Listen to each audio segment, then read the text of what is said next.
What is clucking happening right now?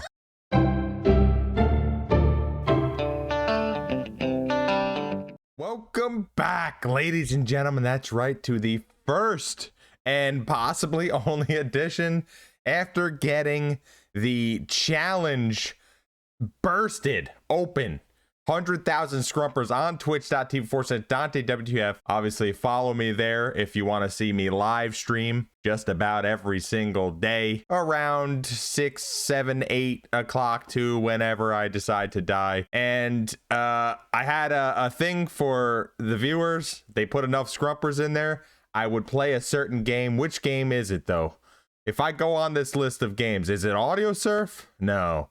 Back to the Future, episode 1? No. Is it Doom? Not yet. Dust and Elysian Tale? No. Doki Doki Literature Club? I feel like some people would want to see that. Fallout 4 VR? Maybe in the future. I don't know. I got some things cooking. Don't worry, I got some things cooking. What about, I don't know, Hector, episode 2 for no reason at all? I don't know. What about Limbo? Anyone? No? Metro 2033, Nidhogg, PUBG, Thomas Wood. No. Let's go to I. Oh no, it's this game right here. Look, I got the shirt. I got it all, baby. It is I Love You, Colonel Sanders, a finger licking good dating simulator. Now this has come out. It's been out for a while now. I was supposed to do this a long time ago. I believe it was like February, maybe something like that. And I put the challenge out there and people took a call to arms and destroyed the challenge. And now I'm here doing this live on twitch.tv/DanteWTF. I am not the biggest. I've not played a lot of dating sims. I'll be honest with you. I don't know if I really ever have. So this is going to be awkward in a lot of reasons. But before I was even looking to play this, I was just looking at the community content. I don't really look through Steam too much. I sort of just, it's my hub to play the games. Now, of course, a ton of these games I have on the left I haven't played because when things go on sale, I don't know, I'm an idiot. But I think a lot of people probably do that. They buy little tiny stupid games that are like 50 cents. They're like, yeah, I got it. You know, it's on cheap now. Maybe I'll play it. No, I haven't played them. Got 100+ games I haven't played. I don't know what happened.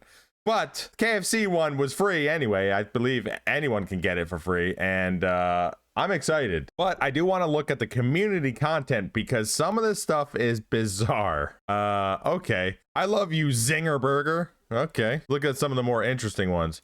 Here's Colonel Sanders looking pretty suave. Looks like some Russian, maybe. And then you got this guy, you know, pretty in shape. Colonel Sanders. I don't know where this is. Some sort of convention. Colonel Sanders all over the place. I don't even know what, like, ripped Colonel Sanders loving on some women with chicken. And this whole this is bizarre because I think they photoshopped Adam Sandler as Colonel Sanders here for some strange reason. I don't even understand it. Why? You explain to me why. Well, it looks like, oh my, Colonel Sanders on a horse. That's actually in the game. I guess I don't want to spoil anymore. Let's just go to the game. You know, let's go to the game and let's check it out, shall we? Yeah, let's check it out. I think this game is a little bit loud, so hold on. I might need some help with how loud it might be.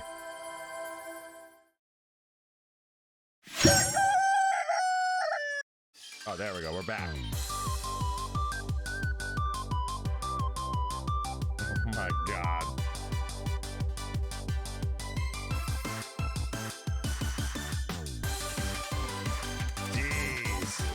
This is super like anime. This has gotta be loud because it is exploding my ears.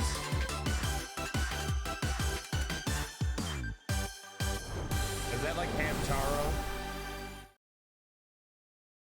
I feel like that's Hamtaro. Okay, continue. Where am I continuing? Tell us your name. All right, let's go. That's bizarre. Dante Sanders. Confirmed. Chicken, biscuits.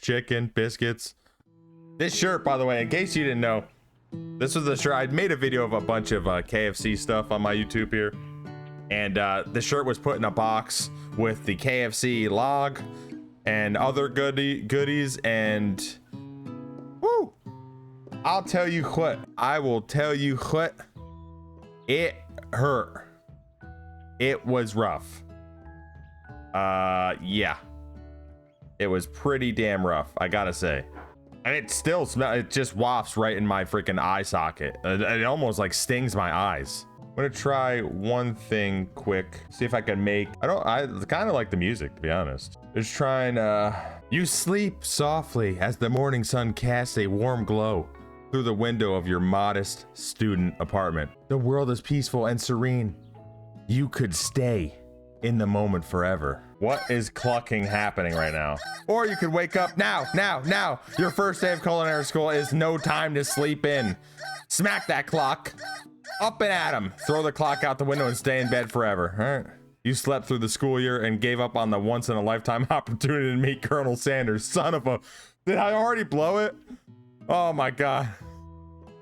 Game over already? You might not be cut out for this. Oh crap. Damn, I blew it. Oh no. Speed run. I did it. All right, I guess we're gonna play something else. Speed run. No, not again. Oh God, I can't deal with that beginning again. All right, I guess. All right, let's go back to Dante Sanders again.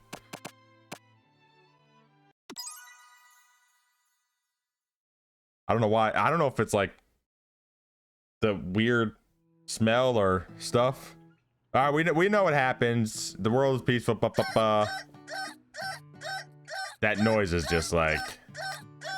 All right, smacking the clock, up and at 'em. Lying in bed, you stare at the ceiling, thinking about everything that awaits you at the prestigious University of Cooking School Academy for Learning. Your mind begins to wander. Who will be there? What will you cook? What should you wear? Time begins to fly by and you find your imagination getting away from you. You'll need to take this seriously. You'll allow yourself to daydream a bit, thinking about the future. Let's think about the future just a little bit. It's here, finally! Your first day of culinary school, so many dishes to prepare, so many students to meet. Your mind is swimming with possibilities. When you realize you're running late, you grab a biscuit and burst out the door in a hurry. Mmm, delicious. Just what you needed to wake up those taste buds.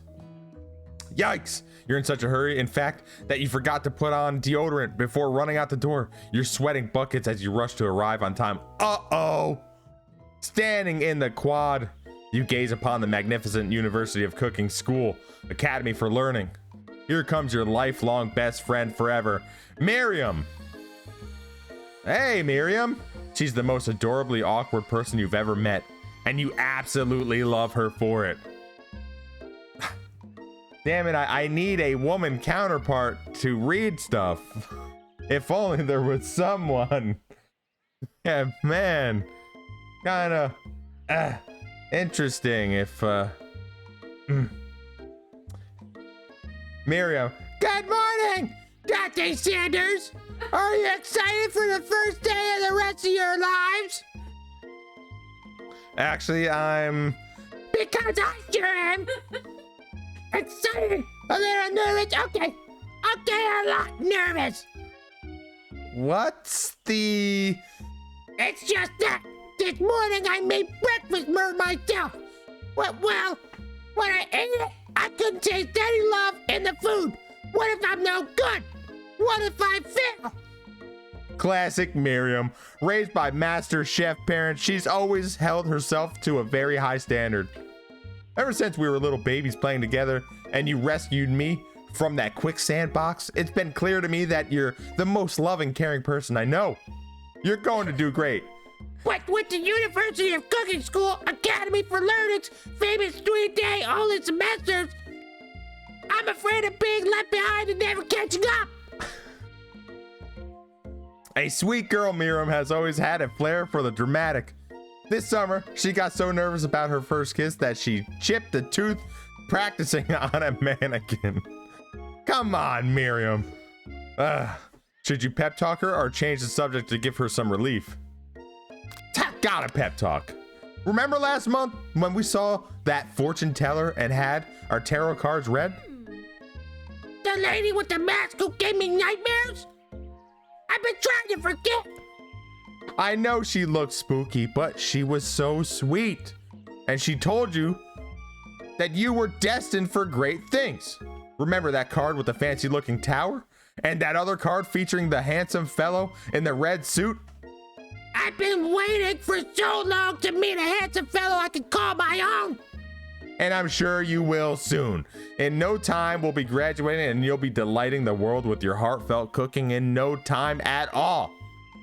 As you talk Miriam up, you can feel her nerves begin to ease. You know what? Maybe everything will be okay after all. And if not, at least I have these killer bags. Can you believe I cut them myself? You can definitely believe it. I cannot believe it. Before you get another word out, you're rudely interrupted when someone smacks your books and custom engraved measuring spoons out of your hands and onto the ground.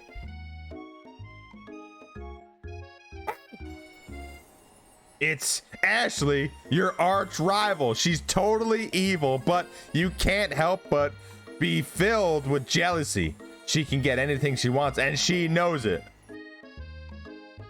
Hello, Ashley. Oh, I didn't see you there, chicken shins. You leave Dante Sanders' shins alone. They are perfectly normal shins. Ugh, you can't stand Ashley. Even her name is annoying. You know, for the fact that it's actually Ashley, but she had to add extra letters to make herself feel better than everyone. If anyone here knows what perfect shins look like, it's us.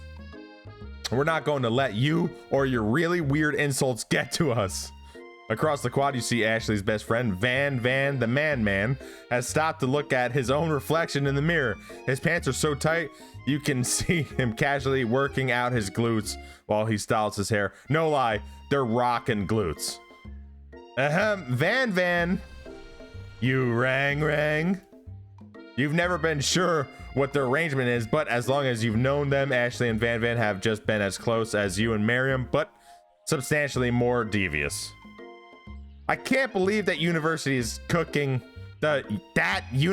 Cooking School Academy for Learning would ever allow people like you to attend as students. I know, right? You think that they'd hand us our diplomas by now.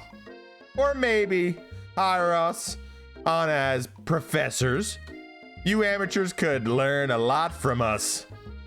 With the first day of school about to start, there's just not time to properly tell these two off, so you resist the urge. Let's go, Miriam. Psh, see you later, losers. As you approach the door, you see a goofy-looking kid pushing hard against the window directly next to it. Okay. Whoopsie. I think it's broken. You reach forward and easily pull the door open. That should do the trick. I love you. I think you meant thank you? My name is Pop. I was named after my Pop. He's old. Could someone like this be a student at the school? He must be one heck of a chef. Also, his name tag clearly says Bob, but I guess he's reading it upside down. Hi, Pop. I'm Dante Sanders, so are you going to make me hold this door all day? Nope. And with that, the young man walks into the building ahead of you. Is it just me?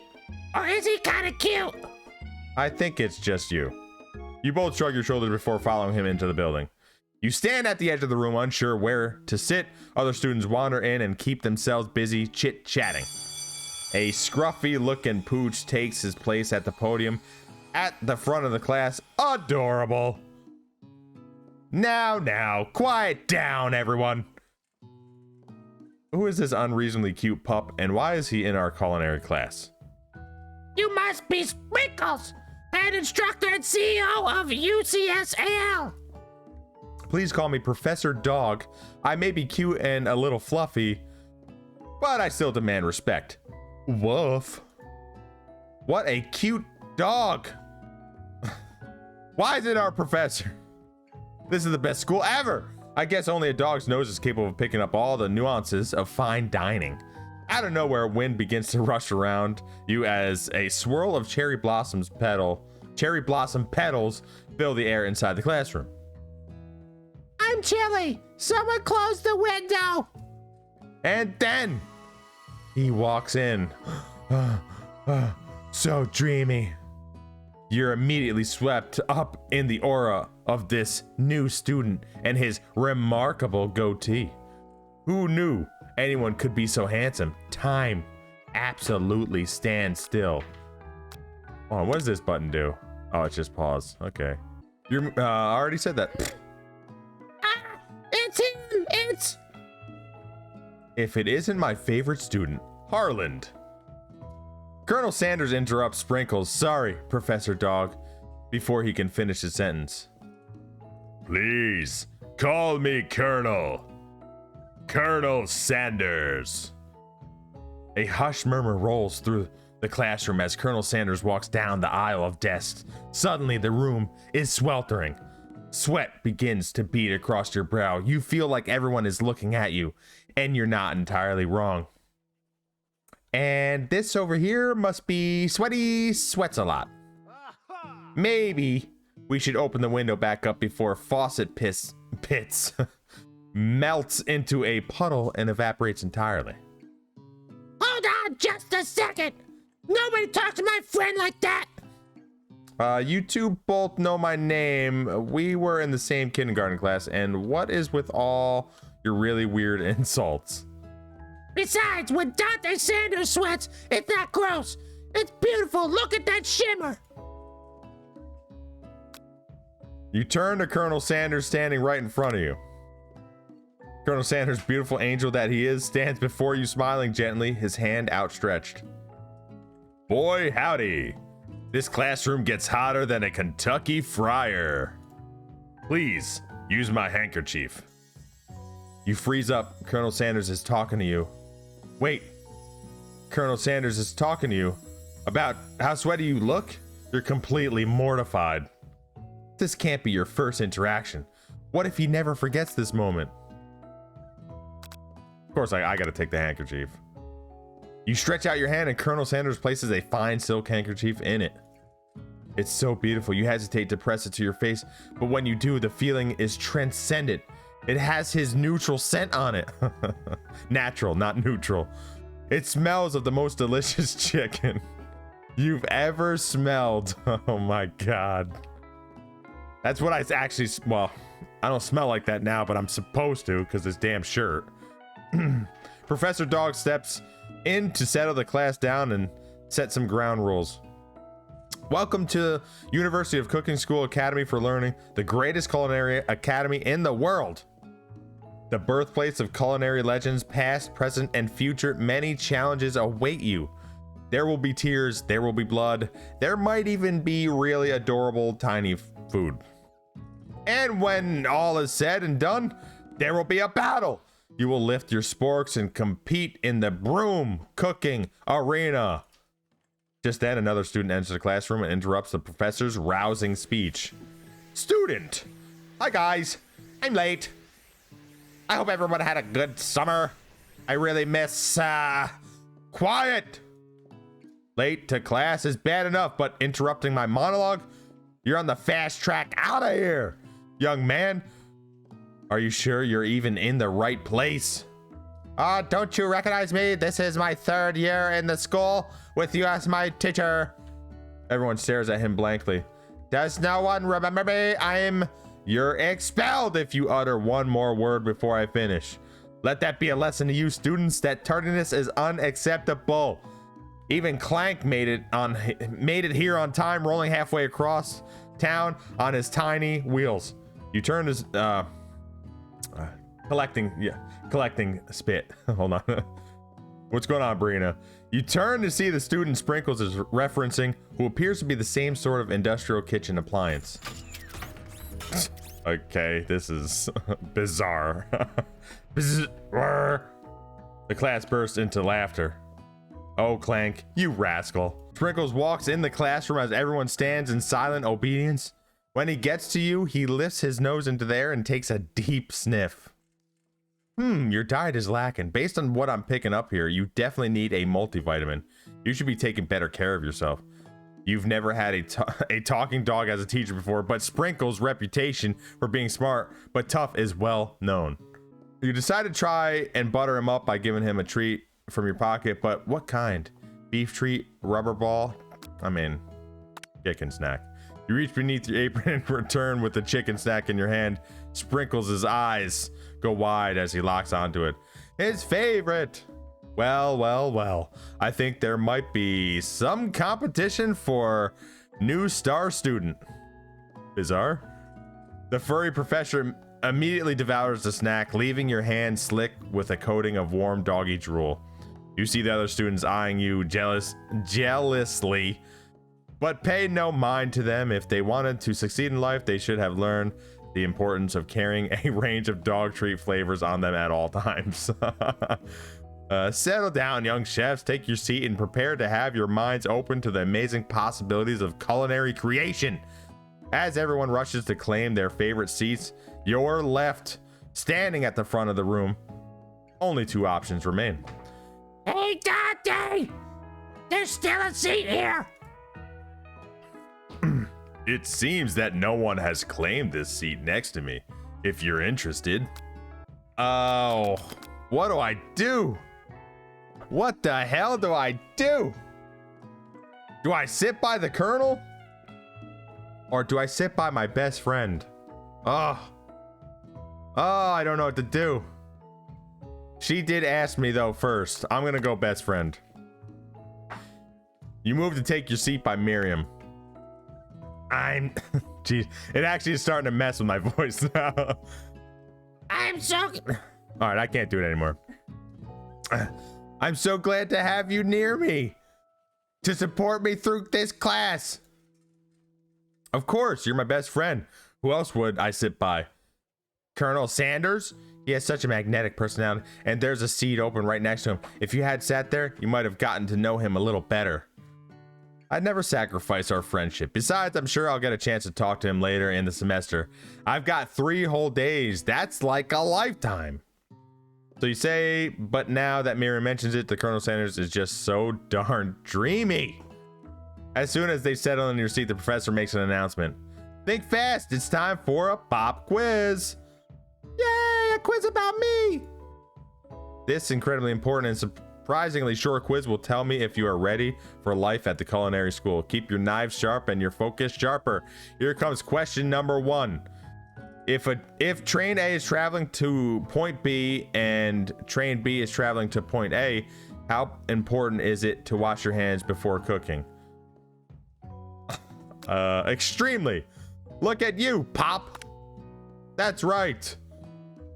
Forest is to tree as chicken is to feather. Could be night vision goggles. All right, fine. What is the most efficient eating utensil ever created? A comically oversized fork, a meat tenderizer, a spork. A spork. What food is best for a broken heart? Anything, as long as it is prepared with love and not too much salt. Camel meat. A pancake that looks like a silly face.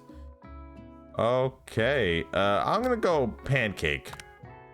That's wrong. Oh no. Is Sprinkles a good boy? He's a talking dog that teaches at culinary school. He is the best boy. I got one wrong. It's probably any food, I'm guessing. 4 out of 5. Oh no. Only 1 wrong. Not too shabby. You might just do all right, kid. Camel meat would have been definitely wrong. You look up to see that Colonel Sanders has been watching you. Tally your score. He nods with approval. May I have your attention, students? I have an important announcement to make. Time for lunch. Wow, the cafeteria is as nice as any restaurant you've ever eaten at. It makes sense that a school dedicated to cooking would also be serious about eating. Does look fancy. The Stewart Cafeteria. Your delicious fragrance wafts through the room and tickles the end of your nose. Your mouth waters. Do you smell that? That must be our lunch. It seems crazy good. Everyone, can I have your attention? Is it about lunch? No, I just wanted to apologize for my tardiness. You see, I was... Howdy, folks. I'd like to make an announcement. Hey, I was... It's about lunch. Everyone cheers. But I... Shh. Lunch, lunch, lunch. She said shh. In honor of the new semester, I have prepared something special to share with everyone for lunch. That must be the smell I smelled. Indeed, that smell. You hold your breath waiting to see what food this mysterious student has created. You've heard that he's very talented, but were the rumors true? Is this? Colonel Sanders lifts a large bucket above his head. Its contents glimmer in the light. Piled high are huge pieces of chicken, breaded and fried to a crispy golden finish. The aroma envelops you, and you begin to feel warm and safe. Colonel Sanders has filled a bucket with chicken. What a novel concept. Your stomach begins to grumble, as if to say, stop thinking and start eating. For years, I have been developing a secret recipe for the perfect fried chicken. By my calculation, nothing less than 11 herbs and spices are required to achieve the perfect balance of flavors. You look around and notice that every other student has a pen and paper and is scribbling notes as fast as they can. But that's all I'll say about that. What do you think we want, your stupid secret recipe? Dude, pshaw. Nah, my dude, nah.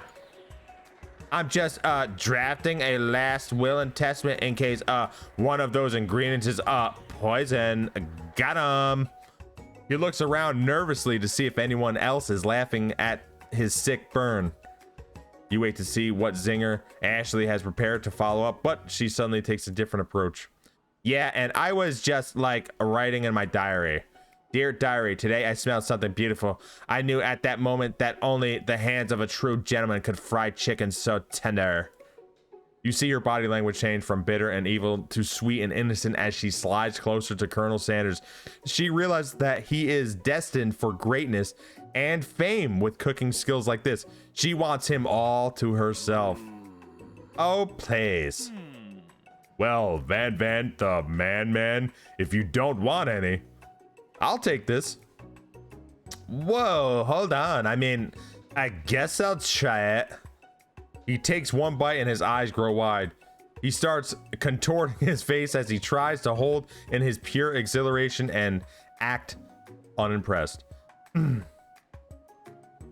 Easy now, there's enough for everyone. Please, my fellow classmates, dig in. You take one of the pieces of fried chicken out of this bucket and sink your teeth into it. It's amazing. Tasting Colonel Sanders' food transport you to another dimension. Alone with your taste buds gripping a drumstick in your hand, you float weightlessly. Focus your mind and meditate on this moment. Try to identify every flavor or savor the moment and everything that it tells you about Colonel Sanders' culinary heart. Swim towards the light. I'm gonna go culinary heart. The flavors in your mouth are beautiful, pure, heavenly. What a guy! Alone with the flavors, you feel something that can only be described as love. For a man, for a flavor, are they the same? After tasting his food, you try to get some one-on-one time with the Colonel. You approach Colonel Sanders. Colonel Sanders smiles ever so softly as you approach. He stops what he is doing and allows you to break for silence. Colonel, I wondered if I could talk to you for a second. Anything for a fellow chef. What exactly was on that chicken? Ha ha ha! How bold to come out and ask. It's an idea I had for a new combination of flavors that will make me my fortune and establish my legacy for all time as I open a chain of highly successful fried chicken restaurants. No big deal. It's just you and me here talking. I can keep a secret. In fact, I've got some of my own that I'd be willing to trade. What's the rush? The semester is only getting started. We've got 2 more whole days to get to know each other. He's clearly not going to give it up easily, but it doesn't hurt to be persistent. You know what they say about secrets, Colonel? Shouldn't learning be fun? You've got moxie. I'll give you that. Colonel Sanders looks both ways to make sure you're truly alone and then leans in. You can feel his warm breath as he whispers. Just one ingredient, but you can't tell. I use blank. Blank? Wow, you never have guessed that. In fact, you're not even sure where you'd get some of if you searched. While you're wrapped up in this huge revelation, you notice that Colonel Sanders has disappeared. While everyone else is still in the cafeteria, you decide to look for him. You find Colonel Sanders outside standing in the quad. Oh, it's you again. Howdy. Sometimes I look to come outside and look at the school buildings. I think about how my story will continue on after I've graduated. It sounds like you have big plans. I dare say the biggest. I will leave my mark on this world. You can bet on that. Alone together for the first time, you figure now is the perfect moment to show your personality to him. Nag him to show your own strength, wow him with a big idea to add an additional ingredient to really spice things up. Be modest but thoughtful. I'm gonna be modest. Well, I just wanted to tell you that I really enjoyed your food. Now you've got... Why am I talking like that now? Now you've got his attention. The flavors were complex, but comforting. The interplay between salty, savory, and peppery, it was perfect. I appreciate the compliment, Dante. I'm sure you'll be a big success. I know we've only met today, but I'm starting to get the same feeling about you. We should head back inside. The next lesson starts soon. You step into the massive cooking arena where the afternoon lesson will take place. Each student gets an oven and all the tools and ingredients they could need. Look at this place. It's magnificent. Finally, we get to show our stuff. Wait a second. Oh no. We have to show our stuff. What if I totally blow it? You're not going to blow anything. Okay, except maybe kisses to the crowds of fans you're going to earn with your signature adorable tiny food creations. Welcome, students, to the cooking arena. For today's lesson, we will be cooking with partners, hurry up, and pair off. Naturally, Miriam looks over at you, but unable to control herself, you pounce on Colonel Sanders. Hey, Colonel, would you like to tackle this lesson as a team? A team of two, that is, me and you, if that wasn't clear. Wanna be my partner? Sure, Dante Sanders. I'll prepare our station. Without you as a partner, Miriam is left standing all alone. Two different students quickly take notice. Hello, new partner. Beep, boop, bzz. Oh, my two potential partners. I'm so sorry, gentlemen, but I don't know what to choose. Looks like you'll have to pick. For friend duties can be a little awkward, but that's the price you pay for not being alone forever. Who do you want to ask to be Miriam's partner? Let's go Clank. Sorry, Pop, but I think Miriam will be partnering with Clank today. It's okay. I already ate. It's not entirely clear if Pop has any idea what the point of school even is at this juncture. Clank is clearly excited to have some attention. He heats up and begins to roll back and forth. Warp, warp, warp. Hold on there, fella. We don't even know the assignment yet. Technically, Clank might not have a face, but there's something charming and earnest about him. Bzz. Tissue, I hardly know you. Ha! Clank judders and a panel shakes loose. You get the impression that this is a sign of affection. Looks like you two will be fine. Now it's time to focus on your own cooking classwork. All right, you two, for today's lesson, we're going to keep it simple. Pick a basic dish and divide up the steps. No chef is an island. It takes two flints to make a fire. You get the idea. Which dish do you suggest to your partner, Colonel Sanders? Steak tartare seems easy enough. It's fancy and you don't even need to cook it. Using octopus will blow. Colonel Sanders is mine. Your mother's mashed potatoes and gravy. I wonder if I should. Yeah, of course, mashed potatoes gravy. I've always been something of a down-home chef. I was thinking we could make something warm, inviting, comfort, and maybe mashed potatoes and gravy. I couldn't imagine one without the other. Colonel Sanders casts a coy look at you, causing your whole face to go beet red. Interesting. Has it always been beet the fruit red? Huh. Embarrassed, you quickly turn away. I'll go get the potatoes. No, please let me. Picking perfect produce is a passion of mine. Looks like things are... Damn it, I accidentally clicked. We're just cooking partners. Mind your own business. Sanders' heart is my business, and you better keep your fingers off my man. Did someone call for me? No, geez. Van, while I'm over here crushing Dante, you're supposed to be taking care of our classwork. That was the deal, remember? Dark Souls less than whatever this is. This music is intense, though, seriously. What is happening? Colonel Sanders returns, arms full of peeled potatoes. He tosses them into boiling water and turns his attention to you and your old friends. Oh, howdy there, Ashley. Van, are we working in a quartet instead of a duet now? Actually, no. It looked like Dante was struggling, so we offered to give them a hand. You know how it is. These young amateur chefs need a lot of mentoring. I was going to say, Colonel Sanders, maybe I could also teach you a thing or two about fancy food. Maybe one day you might be able to get up to my level. Ha! Doubt it. Don't be rude, Van.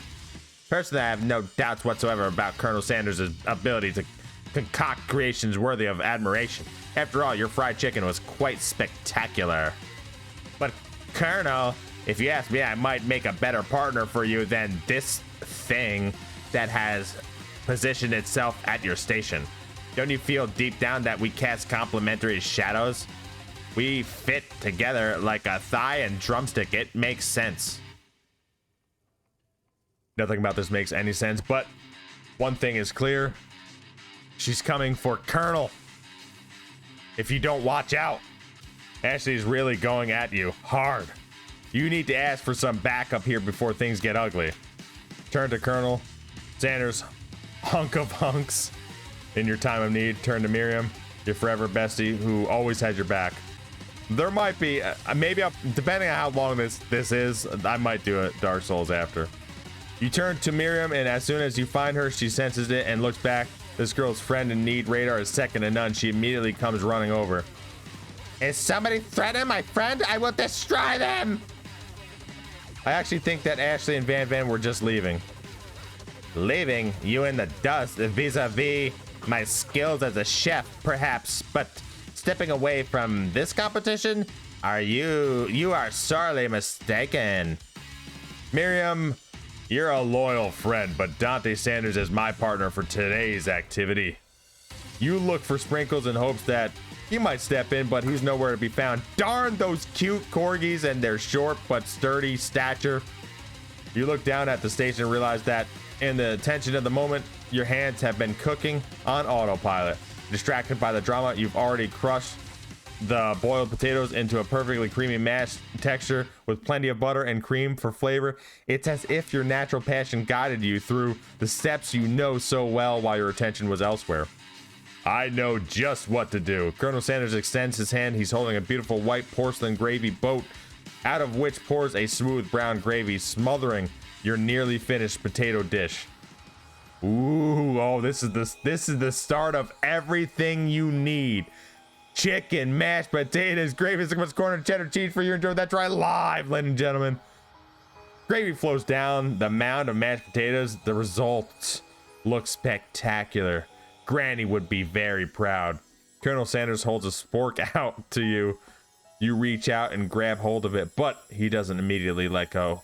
The two of you stand holding the same spork, and for that small moment, all of the madness and pressure in this crazy world stops. Your eyes lock. The moment is electric. Time stands still. If you love something, set it free. Together, you dig the utensil into the mashed potatoes and lift a heaping sporkful up. When you see Ashley with a sinister look, you know she's plotting against you to be with Colonel Sanders. Damn, the music is back. And then, filled with rage and without thinking, you fling the spork full of mashed potatoes right into Ashley's stupid, beautiful face. Van Van, do something! Do something! Scooping up a fingerful, Van Van tastes the dripping mashed potatoes and gravy and realizes that it's delicious. Horrified by this revelation, he slinks away. Will he ever be able to cook something with so much love and integrity? Hold on right there, Dante. We do not waste food in the broom cooking arena. Colonel Sanders, I expect better from you. If you throw one more spoonful, you'd better be prepared to eat it from wherever it lands. Can I have potatoes, face? Van Van rushes back over, a covered dish in his hand. Mashed potatoes with gravy. Pathetic. In just a few minutes, I've prepared a full meal. Gaze upon my specialty. Braised tentacle of octopus in my silky saltwater sauce. Plated on a battle axe blade forged by my supreme chef ancestors. You've ignored me for too long.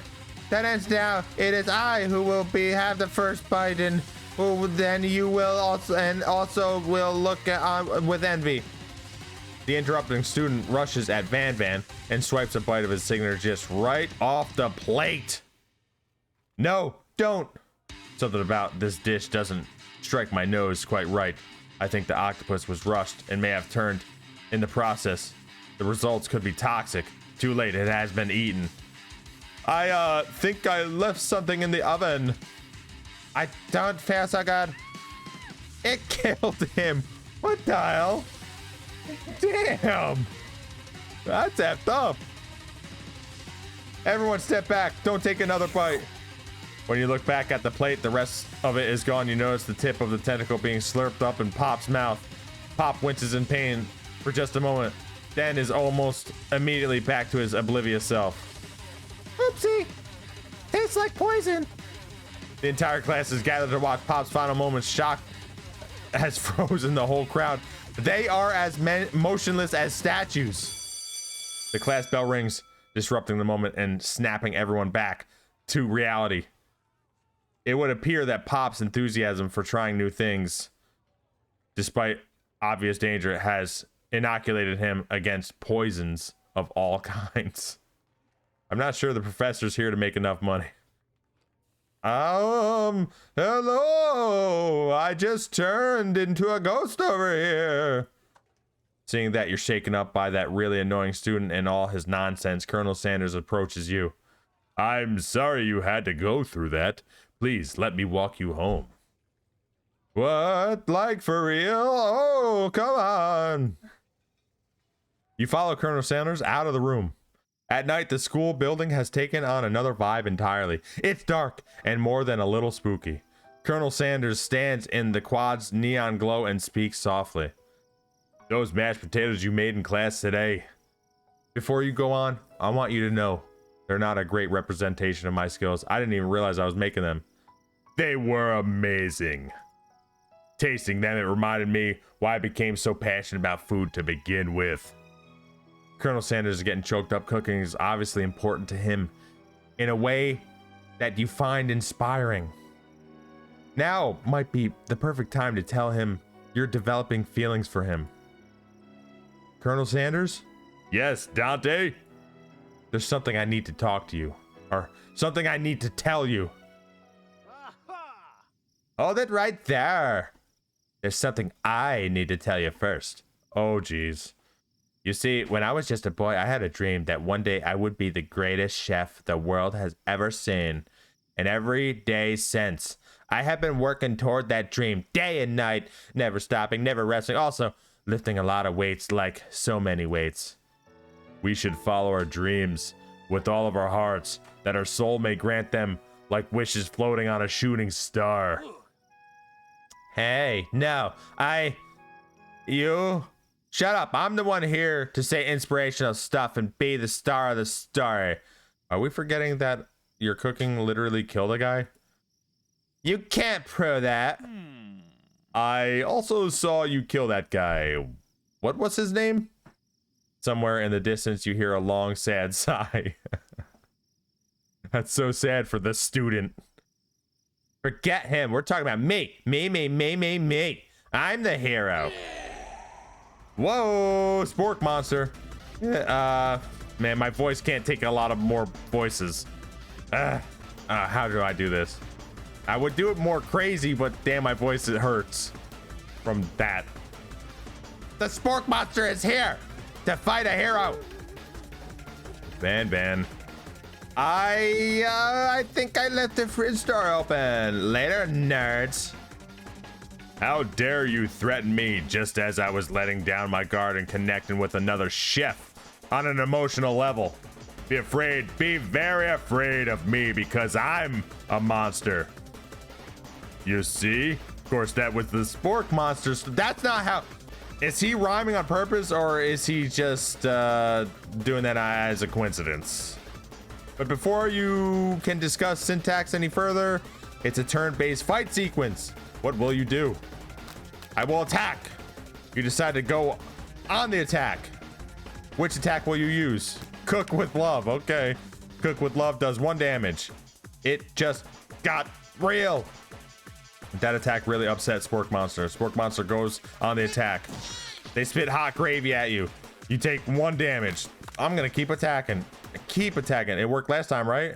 Cook with love again. Does 1 damage. Spork Monster won't forget this. Spork Monster is really feeling threatened by your attack. Spork Monster focuses their mashed mind and draws an energy from Mother Earth itself. They grow larger and more intimidating. How will you respond? Attack!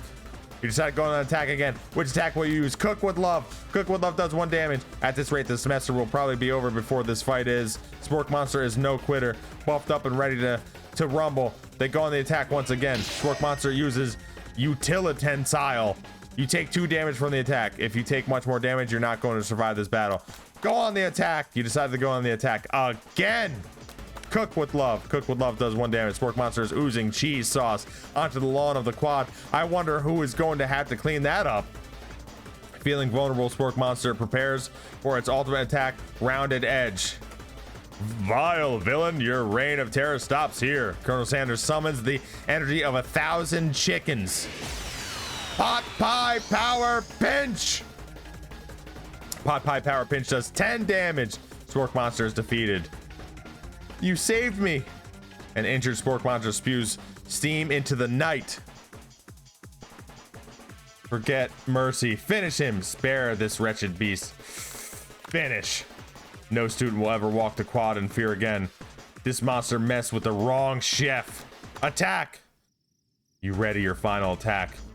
You'll never survive my student debt loan destruction. Student debt loan destruction does 10 damage. Spork Monster is completely vaporized. Colonel Sanders looks on in awe. You continue to surprise me, Dante. The defeated monster left behind a special item. It appears at first to be a cookbook, but upon closer inspection, it's much, much more. It's a book of magic spells with a golden chicken on the cover. You open the cover and find a library card tucked inside. The last name to have signed it out is Borko. Borko, that name sounds strangely familiar. Your blood is pumping as you stand in the quiet of the night, holding the mysterious book in your hands. As you come down from your battle buzz, you realize that your final attack has left you completely depleted. The world around you begins to fade away. Without any energy to keep your eyes open, darkness overtakes you. The image of the Colonel Sanders flashes before your eyes as you fall asleep. Yes, this is that dating game I told you about. You guys put all those scrumpers in that so that I would do it live on stream. And now I'm here, and now apparently people are more confused than ever. He must help you get home. In your tired state, you don't know if you could have made it without him. What a guy. You want to thank him, but you don't have the strength to utter a single word. You feel your covers being pulled over you as you are tucked in tightly. Good night, my Colonel. In your dream, you're together with the Colonel Sanders. For some reason, Sprinkles is also there instructing your love. Dreams are weird. Jesus Christmas. You awake on day 2 and attempt to process the wild visions you've had. Were they memories or premonitions? And then there was that secret ingredient that Colonel Sanders went ahead and told you outright. Not much of a secret, huh? It's probably just because he already trusts you so much. Sure, that makes sense. We'll go with that. You meet up with your bestie in front of the school. Before you can tell her about the encounter with the spork monster, she launches into a story of her own. Okay, I know this might sound a little strange, but I think I might be, I think I might like Clank. Like him? Like? I know it sounds like it's moving too fast, but there's something about him. I like him. We got to talking after class, and he's actually a totally sweet guy. Not only that, but he's really smart. He told me all kinds of stories about Colonel Sanders. Did you know that the Colonel Sanders was the most popular kid in his high school? No, but that does make complete sense. Yeah, but he was so popular that he was voted prom king at a school he didn't even go to, and was also the convertible that he himself rode in at the front of the homecoming parade. I'm thinking maybe something got lost in pressure cooker language translation there. Either way, maybe it'd be best if you took it slow with this new boy. Like I am with Colonel Sanders. You and Colonel Sanders, the coolest guy in school. The most famous student to ever attend University of Cooking School Academy for Learning. You're a thing now? We definitely connected yesterday. Ah! Sure you did. You're great. Why wouldn't he be into you, I guess? Laughing at the implication that you and the Colonel Sanders might be a thing is definitely not cool. You are great. You have an idea about how to prove that your love is real. Well, if he's not into me, why did he tell me one of his secret ingredients? Your bestie's eyes light up. A secret ingredient? Yeah, I just said that, a secret ingredient. Is there a dramatic echo in here? Miriam checks to make sure you're alone before continuing. So, this summer, while I was on vacation with my friend, a lovely man approached me in the botanical garden where I was wandering. This can't be good.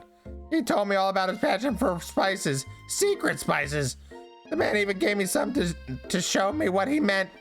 He said it was a powder created from super duper rare dried flower petals, and that if I did him a big favor, I could have some of my own. Please, Miriam, don't tell me. So I filled my suitcase with them and brought them home. He was so nice, he even met me at the gate when I arrived later. When I cooked with them, a very strange feeling came over me, and the flour was unlike anything else I've ever tasted. I think you're being very liberal with the meaning of spices here. Whatever, anyhow. We both share an interest in cooking. We both stayed in touch, you know, like pen pals. I bet he would love to know more about the new spices. Well, I'm definitely not supposed to share Colonel Sanders' secret recipe, and besides, I only know the one ingredient, so I doubt it'd be much of use anyway. Please. It would mean the world to me. No one has to know it came from you or from Colonel Sanders. I'm gonna make up a fake ingredient, come on.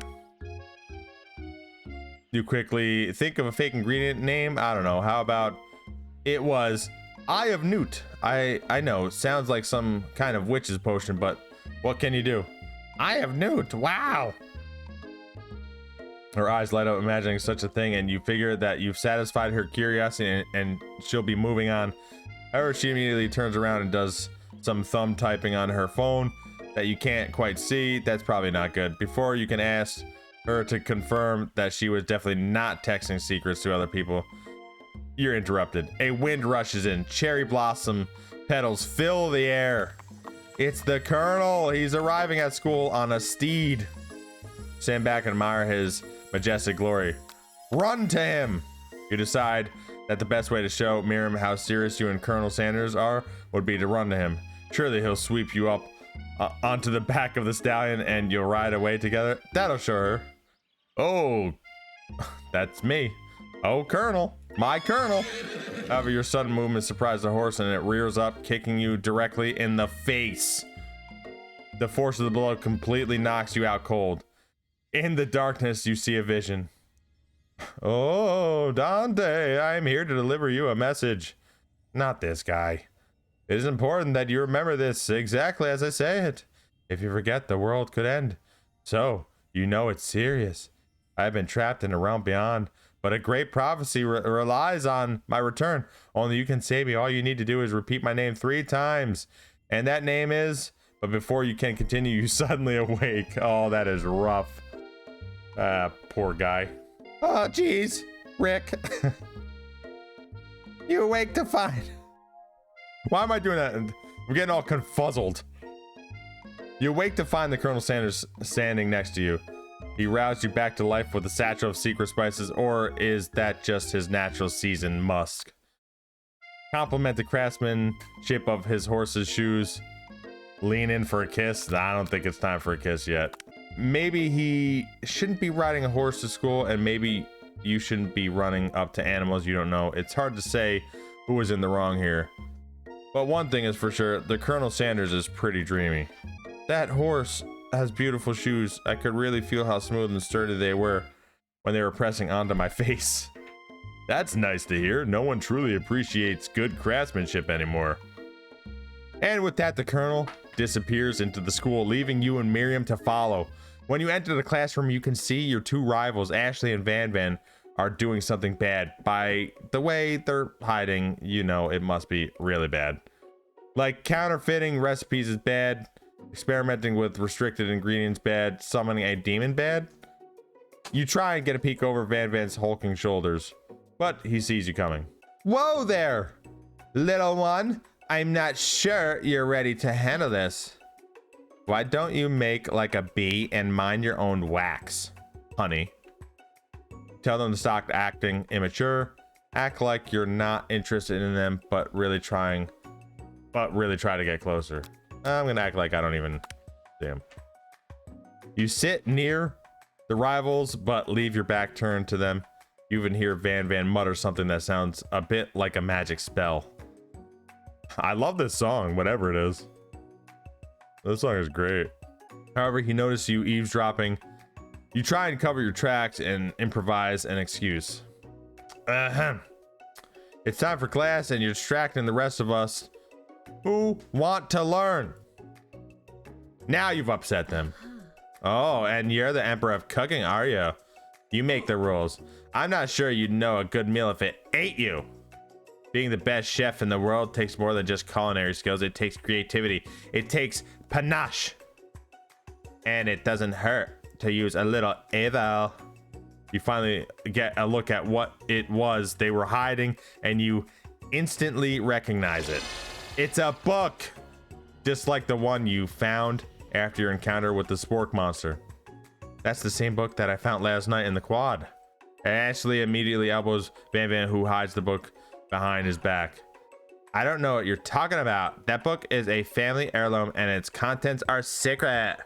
You notice that they haven't just been studying the book. They've got Pop pinned to the wall and they're tossing potato skins at him as he tries to catch them in his mouth. We're playing. Before you can dig in any further, you're interrupted by the arrival of more students. It's almost time for class. Hentai Wendy. Oh no. Beep, beep. Clank must be running late. He's in such a hurry that he rolls right over Van Van's meaty foot. Hey, watch it, you bucket of balls. You watch how you talk to him. He didn't do anything. Live. Bzz, womp. Who do you think you're talking to? I've never heard such language. Not even from a stand mixer. Womp, womp. No, your mother was a stand mixer. Bzz, Van Van jumps to attack Clank, but Clank shocks Van Van, sending him flying across the room. Protect me, Colonel Sanders. These crazed men are about to come to blows. I think it must be over me, but I'm not interested in either of them. Ashley's tone has completely changed. In an instant, she bats her eyelashes at Colonel Sanders. Surely he must know that this is a ruse, right? Gentlemen, get a hold of yourselves. Save it for the arena. At least, or don't. Honestly, I don't care. I've got lofty career aspirations to focus on. Maybe I can help you with your business plan. Just then, Sprinkles arrives to signal the true start of the class today. He's panting, which doesn't seem that abnormal. He's a professor, but he's also a dog. Students, please take your seats. I apologize for my late arrival. I spent the morning chasing a car all around town and my tiny legs are very, very tired. But I'm here now and I hope you're ready to learn. Rub his furry dog belly. He loves it. Sprinkles stops in his tracks and sniffs. They are around you. Something has him in a trance. It's the scent left on you from Colonel Sanders. Sprinkles jumps on you and then licks your face. Same face you got kicked in by the horse. Down, boy, down. Off toppin'. That command shouted by Colonel Sanders has snapped Sprinkles out of his trance. I wonder what's up with that. Sorry, I got a little carried away. After he catches his breath, Sprinkles regains control of the classroom. Without further ado, we'll reveal the global history of my favorite fowl, the chicken.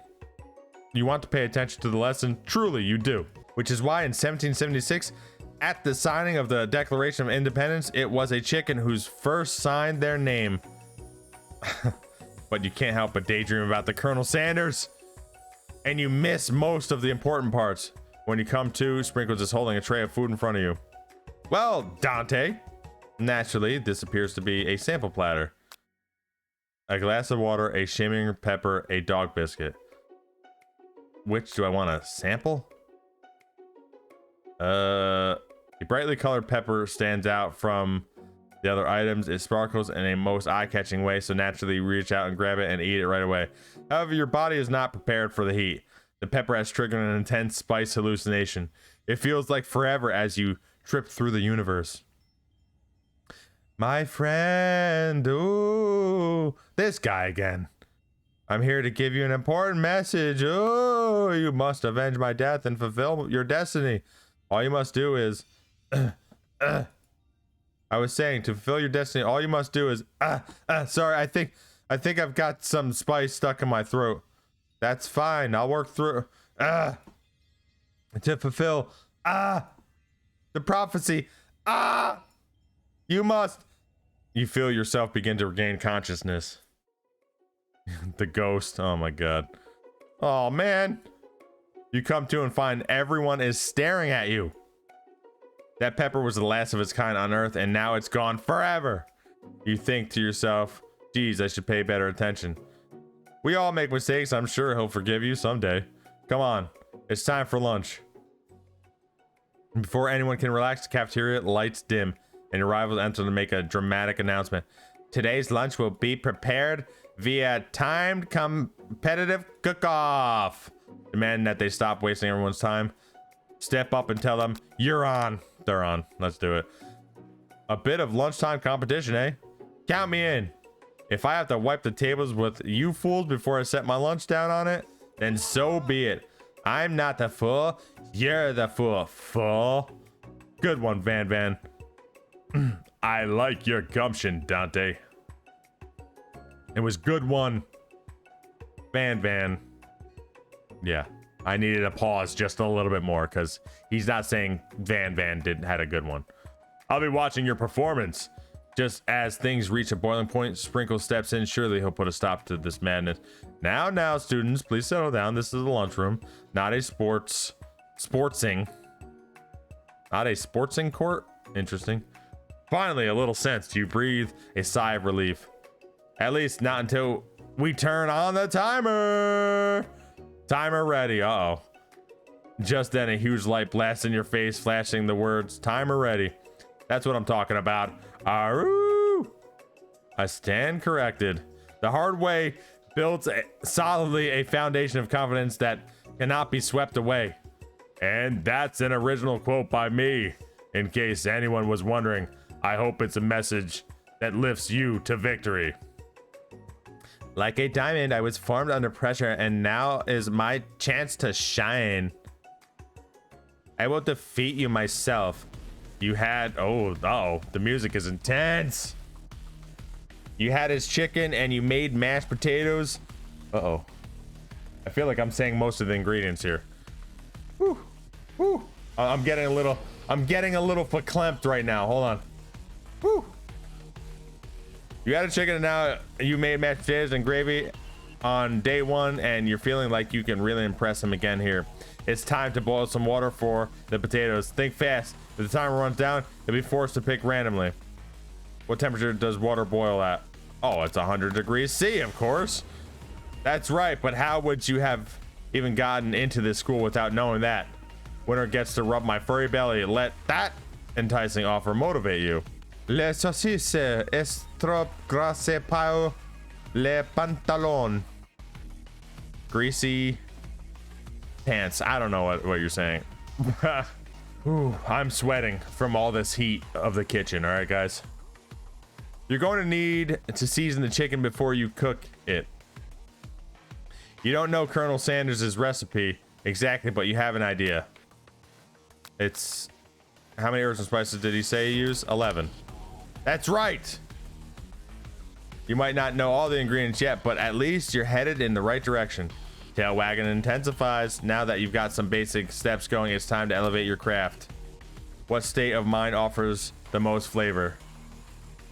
All right, we'll go with that. I was a little afraid. That's right, you must never take this opportunity for granted if you hope to succeed. Your classmates are rooting for you, but Ashley is simply stronger and faster than you. You'd better pick up the pace if you want to survive. When you were a child, your father told you to never forget where you came from. Every day you meditate on his advice and draw energy from that place. Now would be a great time to harness the energy too. So where does it come from? That's right, this is your shot, and you're not going to miss it. Aroo! You try to shut out the noise of the arena and focus on your cooking. What is the sound of success? Sizzling? Oh no. Don't make me get the spray bottle, son of a... You notice Colonel Sanders is out of the corner of your eye. I believe in you, Dante. He's actually cheering you on, which would be awesome, except knowing he's watching you makes you totally forget what you were doing. Now all you can think about is Colonel Sanders. How many spoonfuls of gravy will it take to... Oh, crap. I don't even know. That was too fast. I just wanted to pick something. Oh, man. Uh-oh. You're stranded on a desert island with only one dessert cookbook. Which do you take? What a hunk. I know, right? You know what? Shouldn't you be focused on the challenge? You're falling behind. Oh, Jesus Christ. Everything's about the Colonel. I can't read. It's too fast. What does that have to do with crafting spectacular fried chicken and delicate baked biscuits? Woof, woof.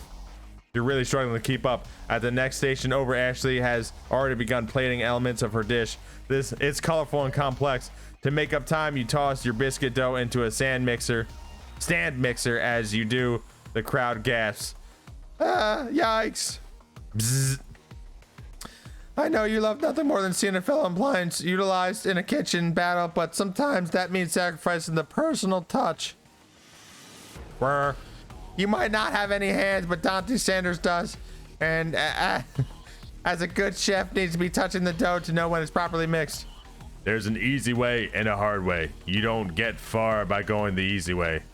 When you hear everyone talking, you realize how serious your error was. You immediately shove your hand into the mixer to rescue the dough before it's overmixed. No! Jesus Christ, what is happening? But, oh no. But you're not fast enough and your hands get stuck. It's immediately crushed by the quickly spinning beaters. There's no way you'll be able to use that hand for the rest of the match. Colonel Sanders shakes his head in shame. What you often find is that the easy way can turn out much, much more difficult. Everyone stop what you're doing right now. This battle is over. It can't be. I was so close to finishing my dish.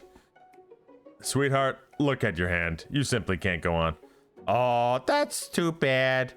And here I am with a completed dish, ready to serve. Surely that makes me the winner by default. No. It wouldn't be fair to compare the two on account of Dante Sanders' injury. You see Sprinkles begin to lick his doggy chops as he locks onto the dish. But I suppose you should at least tell us what you prepared. Well, because I'm the sweetest, I skipped straight to dessert. Under this white chocolate dome, you'll find a wide array of delights, taking you on a journey of flavor that tastes good and tells a story of excellence.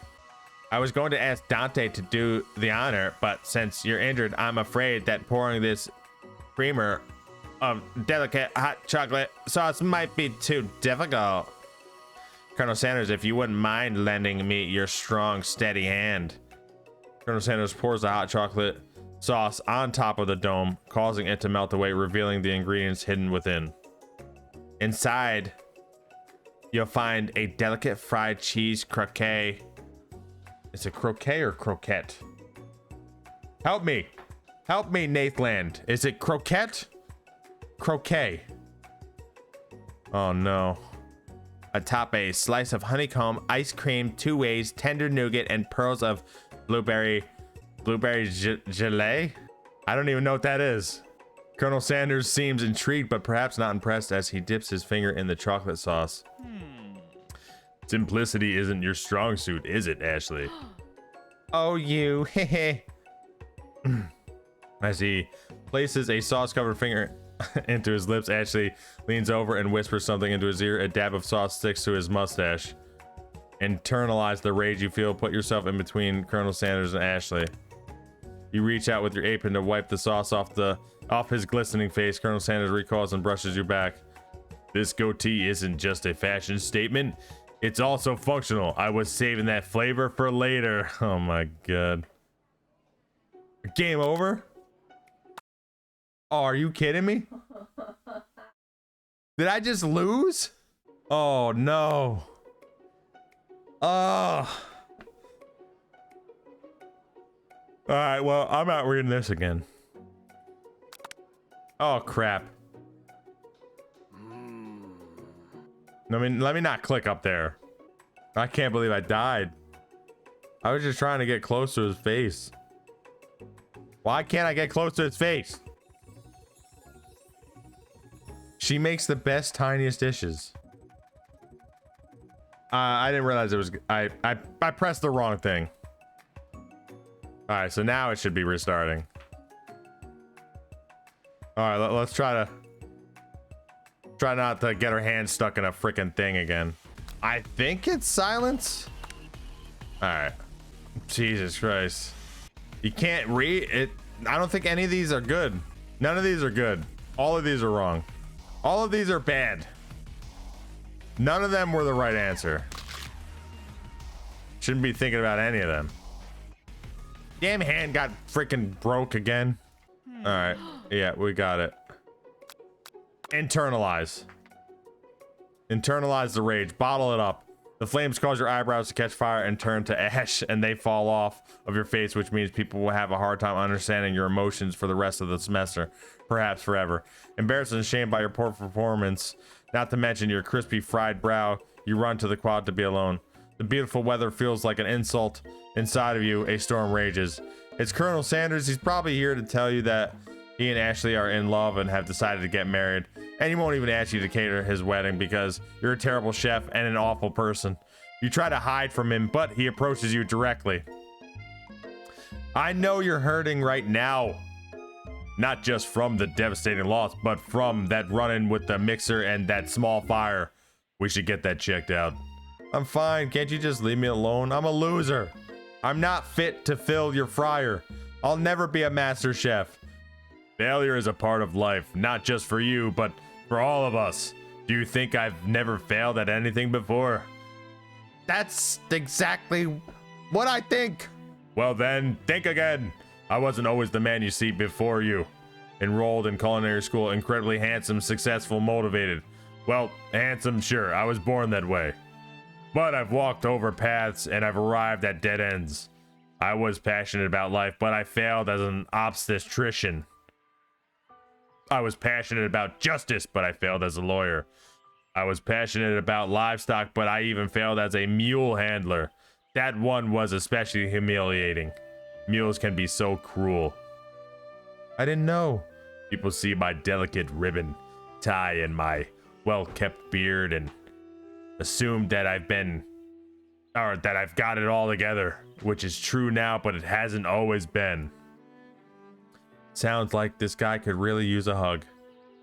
I resolved then that I was going to amount to something. No amount of hours, labor, or money would deter me from giving the best I had to give. As Colonel Sanders changes focus, you can see something ignite inside of him. A burning passion. One has to remember that every failure can be a stepping stone to something better. My new dream is pure. It's honest. It's something that a humble man in a crisp white suit can be proud of. I will create a new chain of chicken restaurants that will bring joy, laughter, love, and destruction to everyone. Yay! Just as your moment grows intimate, you're interrupted by a threatening shadow presence. It's the damn spork monster. Gorko the spork monster is here to fight a hero. Is anyone else feeling a bit of deja vu? I'm sorry, Gorko, but I could have sworn we already battled you last night. That was Borko, my twin, and I, Gorko, am here to avenge them. Are you stronger than Borko? Well, we're twins, so no, not really. We're pretty much exactly equal in every way. Why do you ask? Colonel Sanders smirks. He is already on the same page as you. It's just that we beat Borko pretty easy, so I don't think we're much of a chance. Not to mention, I feel really guilty about that. If I could take it back, I would. I think that Dante is saying is, can't we just be friends? Life's too short for making enemies. I suppose we really don't need to fight. It's just that I've got these pointy teeth and claws. All the better for enjoying tasty foods. Surely, you like to eat, don't we all? Of course I do. Inspiration strikes, and you come up with a quick idea. Chomp on this. You toss a biscuit into Gorko's open mouth and he devours it in one gulp. Delicious. You're much nicer than the evil students who once upon a time turned me into this creature who stands here today.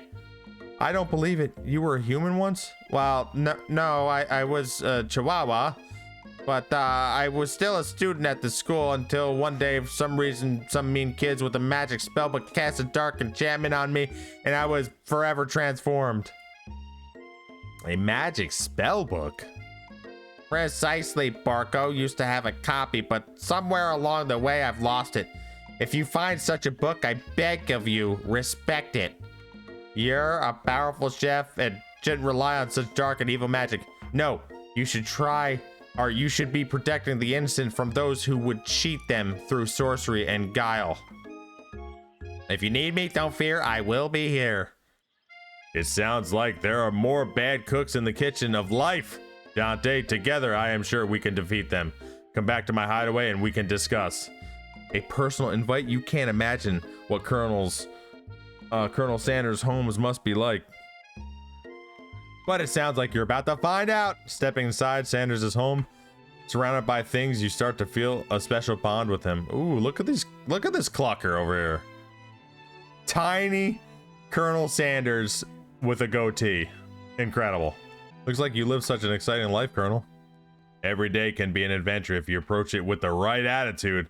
Long ago, I made the decision to never stop searching, never stop working, never stop imagining. Have you been working on any new recipes of your own lately? I'm always excited to talk about food with another ambitious chef.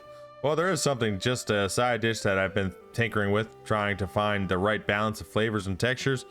I'm not sure if I've nailed it yet, but I'm close. And Colonel Sanders' eyes perk up as he starts to wonder what dish you might be describing.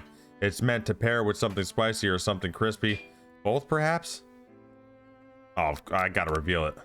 You decide that you are ready, and you're as ready as you'll ever be to share your original cooking with Colonel Sanders. Before you can talk yourself out of it, you decide to dive in head first.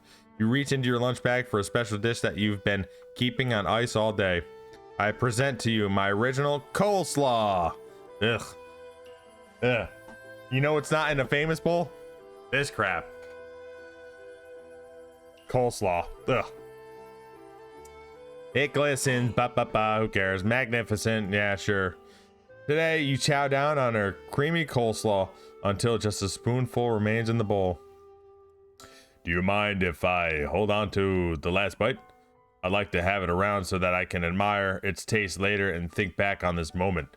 You could offer to make him more, but he seems like a very sentimental kind of guy. Sure, why not? Please make yourself comfortable. I'll be back in just a moment. You realize that now would be the perfect time to do some snooping.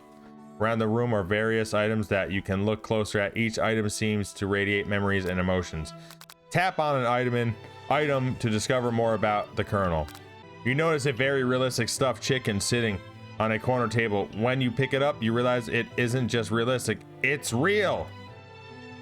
Taxidermy must have been important to Colonel Sanders when it was alive. A little note clipped to the chicken's foot reads, "The true state bird of the great state of Kentucky." Tapping on it. You gaze out the window across the vast lake and mountain range beyond. Just then, the ghost pops up. Are you thinking about heading out into the woods on the quest to avenge my death? Wait, what? I never even learned your name. Why would I avenge you? I could just tell you my name right now. Can't you see I'm in the middle of something? You open the window a crack, and the ghost is swept out with a breeze. That is so sad. This must be where he keeps the secret recipe. You think for a moment what number is important to the Colonel Sanders, then it dawns on you. As soon as you turn the dial to 111111, the safe opens. Inside it, you find a single note. Can chicken be prepared sashimi style? What the flip? No. You take a closer look at a large urn sitting on a nearby pedestal. There's a plaque on it. It's dusty, but when you wipe it off, you can read the inscription. It says, "Here lies the ashes of all my past careers and business failures." Poor guy. Tap on an item to discover more about the Colonel. There it is. There he is. Look at that goatee. His mother clucker. This tiny cluck. An adorable little baby boy crawls across the floor from the goatee and mustache combo he sports.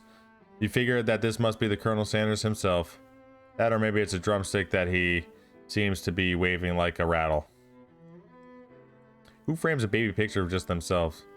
Probably the same type of person who would make their own face the logo of the company they founded. Am I right? Oh, jeez. Photo appears to be Colonel Sanders, except he's an old man visiting the pyramids of Egypt. Maybe this is where he discovered one of his secret herbs and spices? That's bizarre. What the hell? One of the framed photos shows an old man who looks a bit like Colonel Sanders standing with a friend. They hold fried chicken drumstick and appear to be cheering. That's weird. You look closely at the short description. I wonder who my friend P is. You open the door to Colonel Sanders' closet and find a row of his signature white suits hanging within. You take one off its hanger and try it on. The jacket is a bit big for you, but it's soft and comfortable. You give yourself a deep hug, breathing in his scent. They say that home is where your heart is. Is this what they meant? Before you can look any further, you hear Colonel Sanders returning. He has a new dish that he has been working on, and he wants you to taste it. You try to act casual until he asks you why you're wearing his jacket. I don't usually loan these out, but I must say it does look good on you. Vous voulez bleu. Cordon bleu. Oh crap, the jacket. You forgot to take it off. You decide that it is now your moment to make your big move. You tell him you're cold. You fess up and tell the truth. I think I've developed feelings for you. Oh no. Êtes-vous? Êtes-vous? I might be developing feelings for you too, but I'm concerned. I can't let anything get in the way of my dreams. Overwhelmed, you take off the jacket and run for the door. But the thought of leaving Colonel in the midst of such an emotional breakthrough gives you pause. You stop yourself. Colonel? Yes, Dante? I honestly think this may be the beginning of something wonderful. I think you're right. We should take things slow. You talk late into the night and drift off into a slumber. Dream sequence. Oh boy. This is... Yep. You awake to a beautiful morning in Colonel Sanders' hideaway. Did you make the right decision on how to respond to Colonel Sanders? Only time will truly tell. Today is the day that could change the rest of your life. Your thoughts are interrupted when Colonel Sanders emerges into the room. He's holding a gorgeously plated breakfast, and your mouth waters at the sight of it. Here's a simple breakfast. I just whipped it up. It's meticulous. You taste Colonel Sanders' food, and it takes you on a journey. When you return, he's waiting to ask you an important question. So, would you say that we're the perfect match? How presumptuous. My cuisine and your taste buds, that is, got a flat. I'm not taking them down. You know, I think we might make a great team. A single tear begins to pool in the corner of his eye as he gazes out the window. And with the right business partner, I know I can't fail. Business partner? Could he be talking to you? It's all happening so quickly. Overcome with emotion and confused by your feelings, you're on the verge of tears, unable to speak. The only answer you can find is to run out the door and get home. There's still one more day of school. After all, the University of Cooking School's Academy for Learning waits for no one. You get home to find something very surprising. Your best friend is there waiting for you. Where have you been? Because I had one heck of a night. I've been desperate to talk to you about it, but I couldn't find you. I got worried that something had happened to you. It's okay. But now that it turns out you're fine, I can finally get you up to speed on the saga of Miriam. Sure, but you will not believe what happened to me after school yesterday. I went on a date. I think I can believe that. Since I've been partnered up with a clank, he asked me to go out on a date with him. Of course, I told him, you'd better keep your dials turned to polite and respectful. I'm not that kind of girl. But he was just interested in spending some one-on-one time together and getting to know me, so I said, yeah, sure. I can get to know the little metallic guy. Long story short, he took me skydiving with his friends. But things quickly spiraled out of control. Did she just say skydiving as if that's a typical first date to go on with a talking pressure cooker? And now I'm not really sure where we stand. Oh, doing any voices is tough. Wow, thank you. Thank you for the 100 bits, Strongheart. Incredible. I'm gonna give myself a second to recuperate my voice. Whew. I'm like so sweating doing this. Like too intense. Oh, you had a great week trade. Nice. I gotta take some trading tips from you with the 12 cents I have. Actually, I'll take the 100 bits and I'll you tell me where to put it, all right? And I went on a date too, back to Colonel Sanders' house where I spent the night with him. You what? Nothing happened but the emotional connection. Wowzers! Together with your bestie, you feel like you can do anything. When you arrive at school, you encounter your rivals in the quad. I do love this song. I need to get the I Love You Colonel Sanders soundtrack.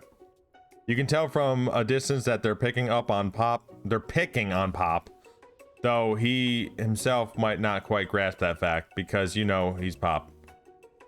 That's a swirly? What is it? It sounds delicious. Oh, it's great. I'll order you up one right away. I'll have my swirly with sprinkles, please. Sprinkles is a dog and a treat. You can get your swirly dip too. Why don't you pick on someone your own size? Because I'm literally the biggest person at this school. There is that horse that Colonel Sanders rides to school, but who would dare pick on such a gentle and beautiful creature? You've got some nerve, Dante, suggesting I pick up on defenseless horse. Now you're twisting my words and I won't have it. You clench your fist, but the injury from yesterday's mixer accident makes you wince with pain.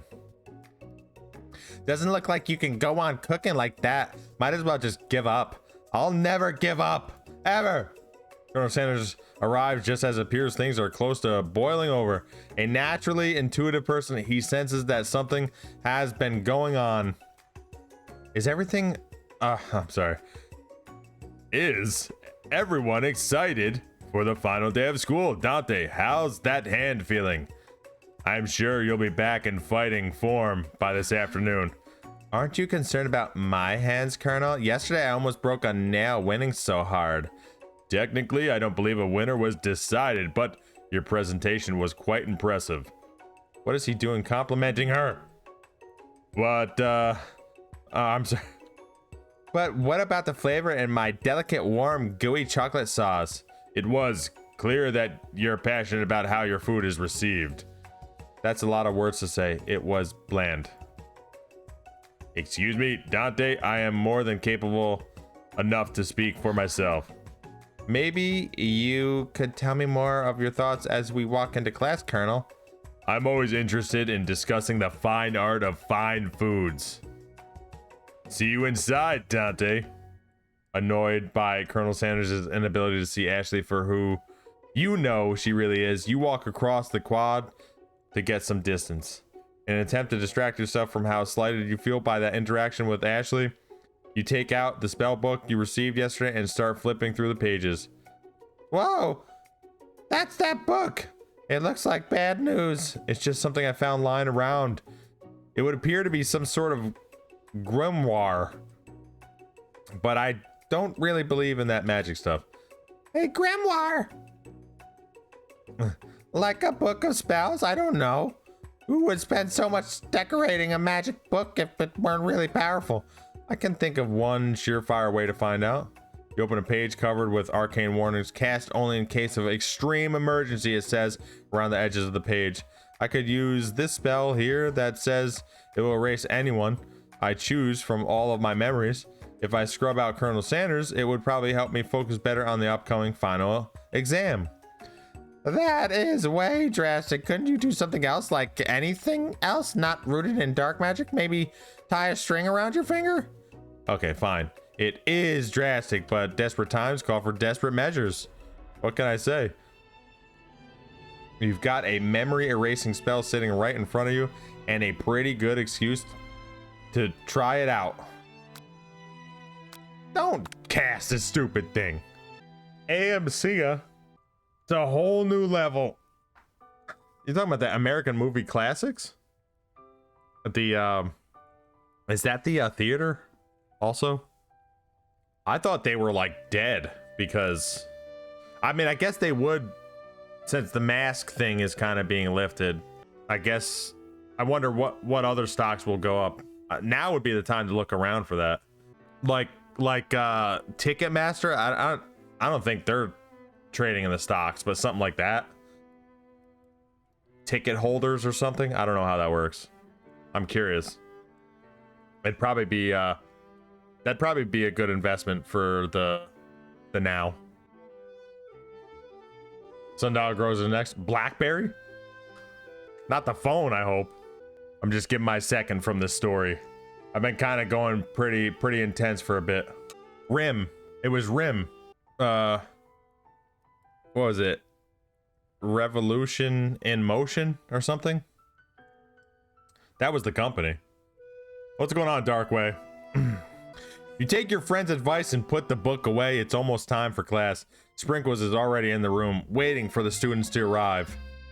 He clears his voice to make a quick announcement.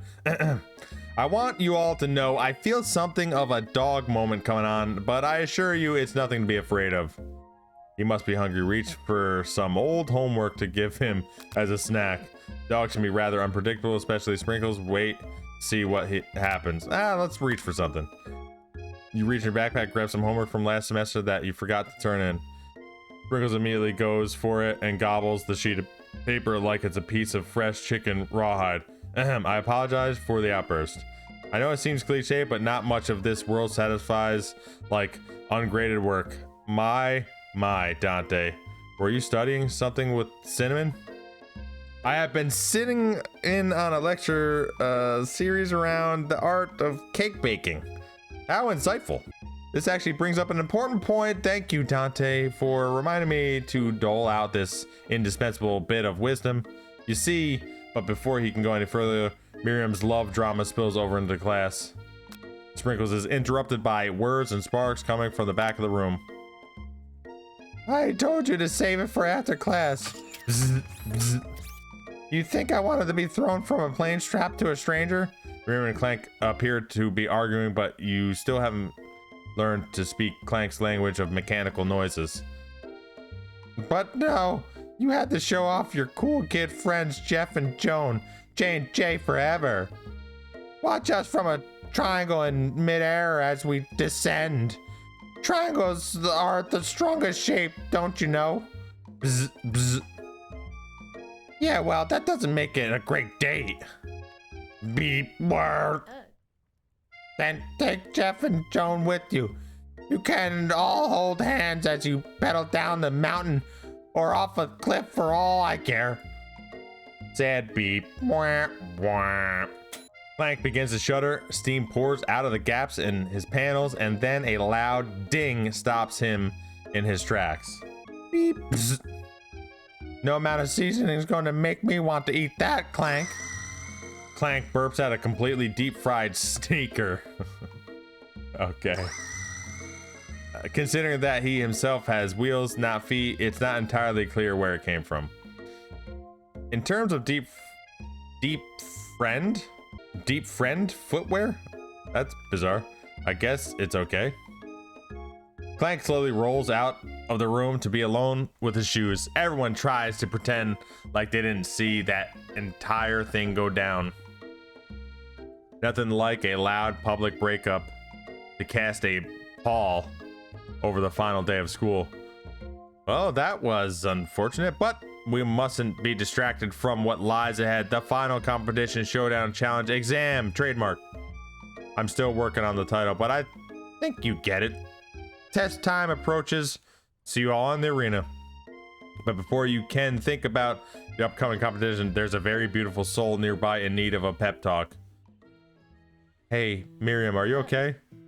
Okay, I'm so mad I could smash a tiny mug, spilling several droplets of hot cocoa all over the floor. How could he embarrass me in class like that, in front of everyone? Her tiny cocoa is a delicious treasure, so you know that this breakup is no joke, even if the source of her frustration is such a silly boy. I know that you know this, but I'm going to say it out loud. You don't need anyone. Me and you, we're gonna cruise through this final test and hit the carpool lane to Success City. Backstab City, how about that one? Miriam brightens up, imagining the wind rushing through her short bangs, but she hesitates to embrace the feeling all the way. You're not going to saddle up with the Colonel, Stallion, and ride off into the sunset without me? Of course not. Well, maybe sort of, but I'm sure there's a pony out there with your name on it and a ranch big enough for both of us and whoever else we want to bring along. If it's not Pop or Clank or anyone else you meet today, tomorrow, or this whole year, so what? You're a special person who shouldn't settle for the first someone to show a little interest anyhow. Mira gives you a big hug and wipes the tears from your cheeks. I should really review my menu for today. I'm going to make a very special soup. And I bet that Professor Dog is gonna love it up. While you were pep talking Miriam, you completely missed lunch, but that's okay because you had a better idea of how to spend time before your exam. You decided to head to the arena early to practice a dish. This is it, the location of your final challenge. A test of will, a test of courage, a test of talent. A chance to beat the pants off Van Van, the supposed man, and his eviler counterpart Ashley. As planned, you begin to run through a quick test of a recipe you've been working on. Dante's famous chicken bowl. Live. By the way, everything you need. Chicken mashed potatoes, cigarette butts, corn, and cheddar cheese for your enjoyment live. After practicing for months, making this dish comes second nature to you, and you're able to quickly get a fresh pot pie in the oven. But as soon as you do, your cram session is interrupted by the Colonel. Dante, what are you doing here? There's still time before the final exam. Oh, just taking it all in. I'm big into visualizing success. I'm looking at my station and picture victory. The pot pie has begun to bake, and the smell is slowly filling the space around you. Visualizing, huh? That's too bad. I was hoping you were here cooking something delicious. You'd usually happily share your food with anyone who is hungry, but the last time you let Colonel Sanders get in your head, it cost you a cook-off. You decide that it's time to put your cooking above your romantic desires, but that decision gets hard to stick to when the oven timer goes off behind you. Ignore it like there was no sound at all. Fess up about your practice dish. I'm fessing up. Okay, you got me. I'm doing a little bit more than visualizing. I know, my nose can smell a pot pie from 400 miles, 400 meters. That's an oddly specific distance, but you'd expect nothing less from such an oddly specific man.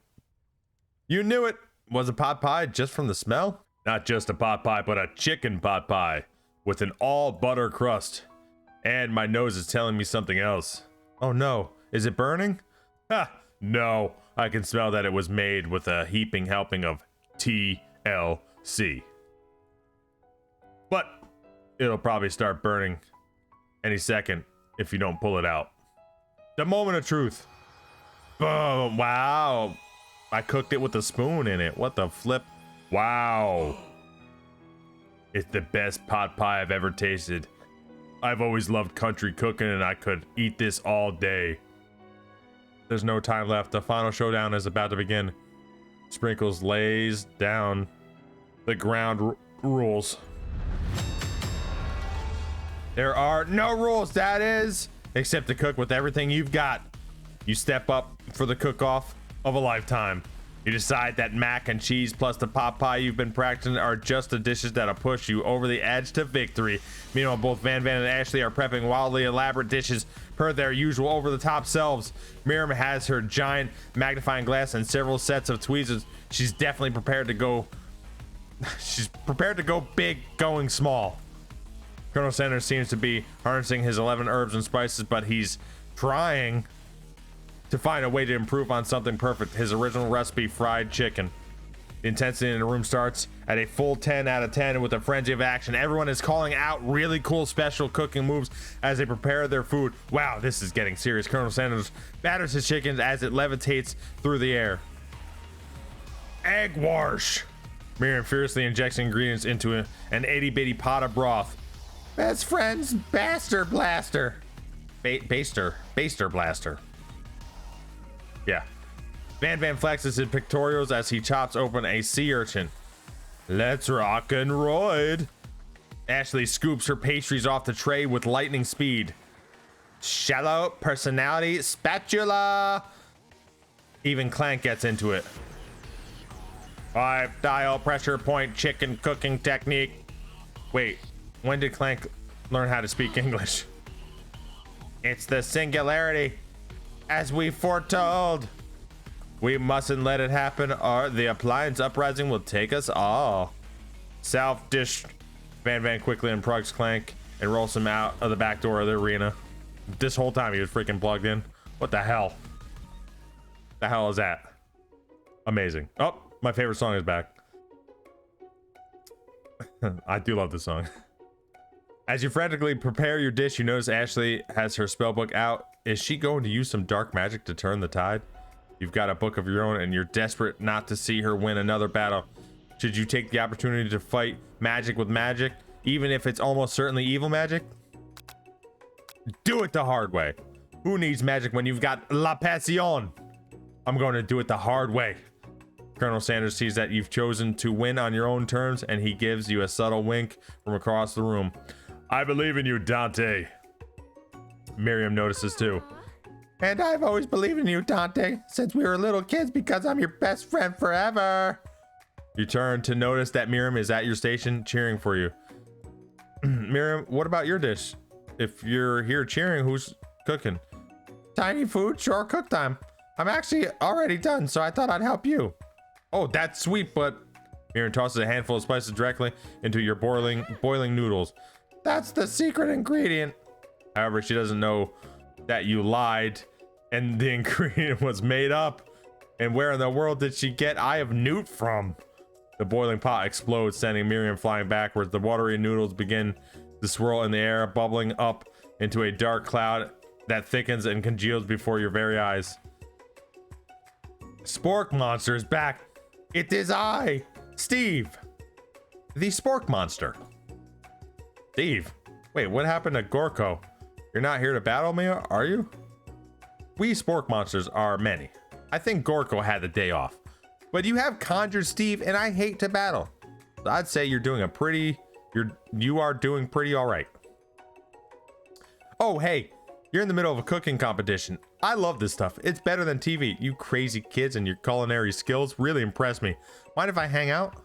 I'm sorry, Steve, but I'm kind of in the middle of something. Do you mind? Steve, the spork monster, notices that you've got the grimoire stashed beneath your cooking station. I see what you're up to. Crisscross some magical items and accidentally summon me, huh? Yeah, you guessed it. If you're here, would you mind tossing some fresh noodles in a pot of salted water? I'd love to. I've always wanted to be a top chef. Actually, you know, when I was just a little spork pup back in the old country, you can feel Spork Monster winding up to tell a very long and involved story. You don't know exactly where they came from, but it seems like it was probably lonely there. Actually, you know what? Maybe you should watch from the stands. I really need to focus on this competition. I understand. It's kind of like the time in monster school that I had fallen asleep during scare tactics class, and when I woke up, he tossed a serious stare at Steve, and he takes the hint. Never mind, I'll tell you later. Good luck. Having suffered this huge setback, you don't know how you could ever win. You summon extra power from deep down within yourself. Well, obviously, I'm going to summon extra power. I can do this. I have what it takes. I came here to win. Your hair turns mac and cheese orange as culinary energy flows through your body. My heart is pure. My hands are steady. My taste buds have been preparing their entire lives for... Yes, Dante? You are the chosen one. You will avenge me. The power you'd been summoning immediately fades to black. You interrupted my inspiring monologue. Sorry. My heart is pure. My hands are steady. My taste buds have been preparing their entire lives for this moment. I will show the world my cookery. You begin to levitate off the ground. Energy courses through your body. You know that with this power you can do anything except turn back time, which would be super useful because while you were powering up, your chicken pot pie overcooked in the oven and can't be served. But don't worry, dear Dante. You may have suffered some setbacks, but all is not lost. Impressed with your fortitude, Colonel Sanders decides that you have earned his support. I've been watching you today, and I must say I'm truly impressed. You've been thinking on your feet and rolling with the punches. He steps up to your station and stands right beside you. I'm here to help. All you've managed to make is mac and cheese, and time is almost up, so you're going to need it. But Colonel, what about the test?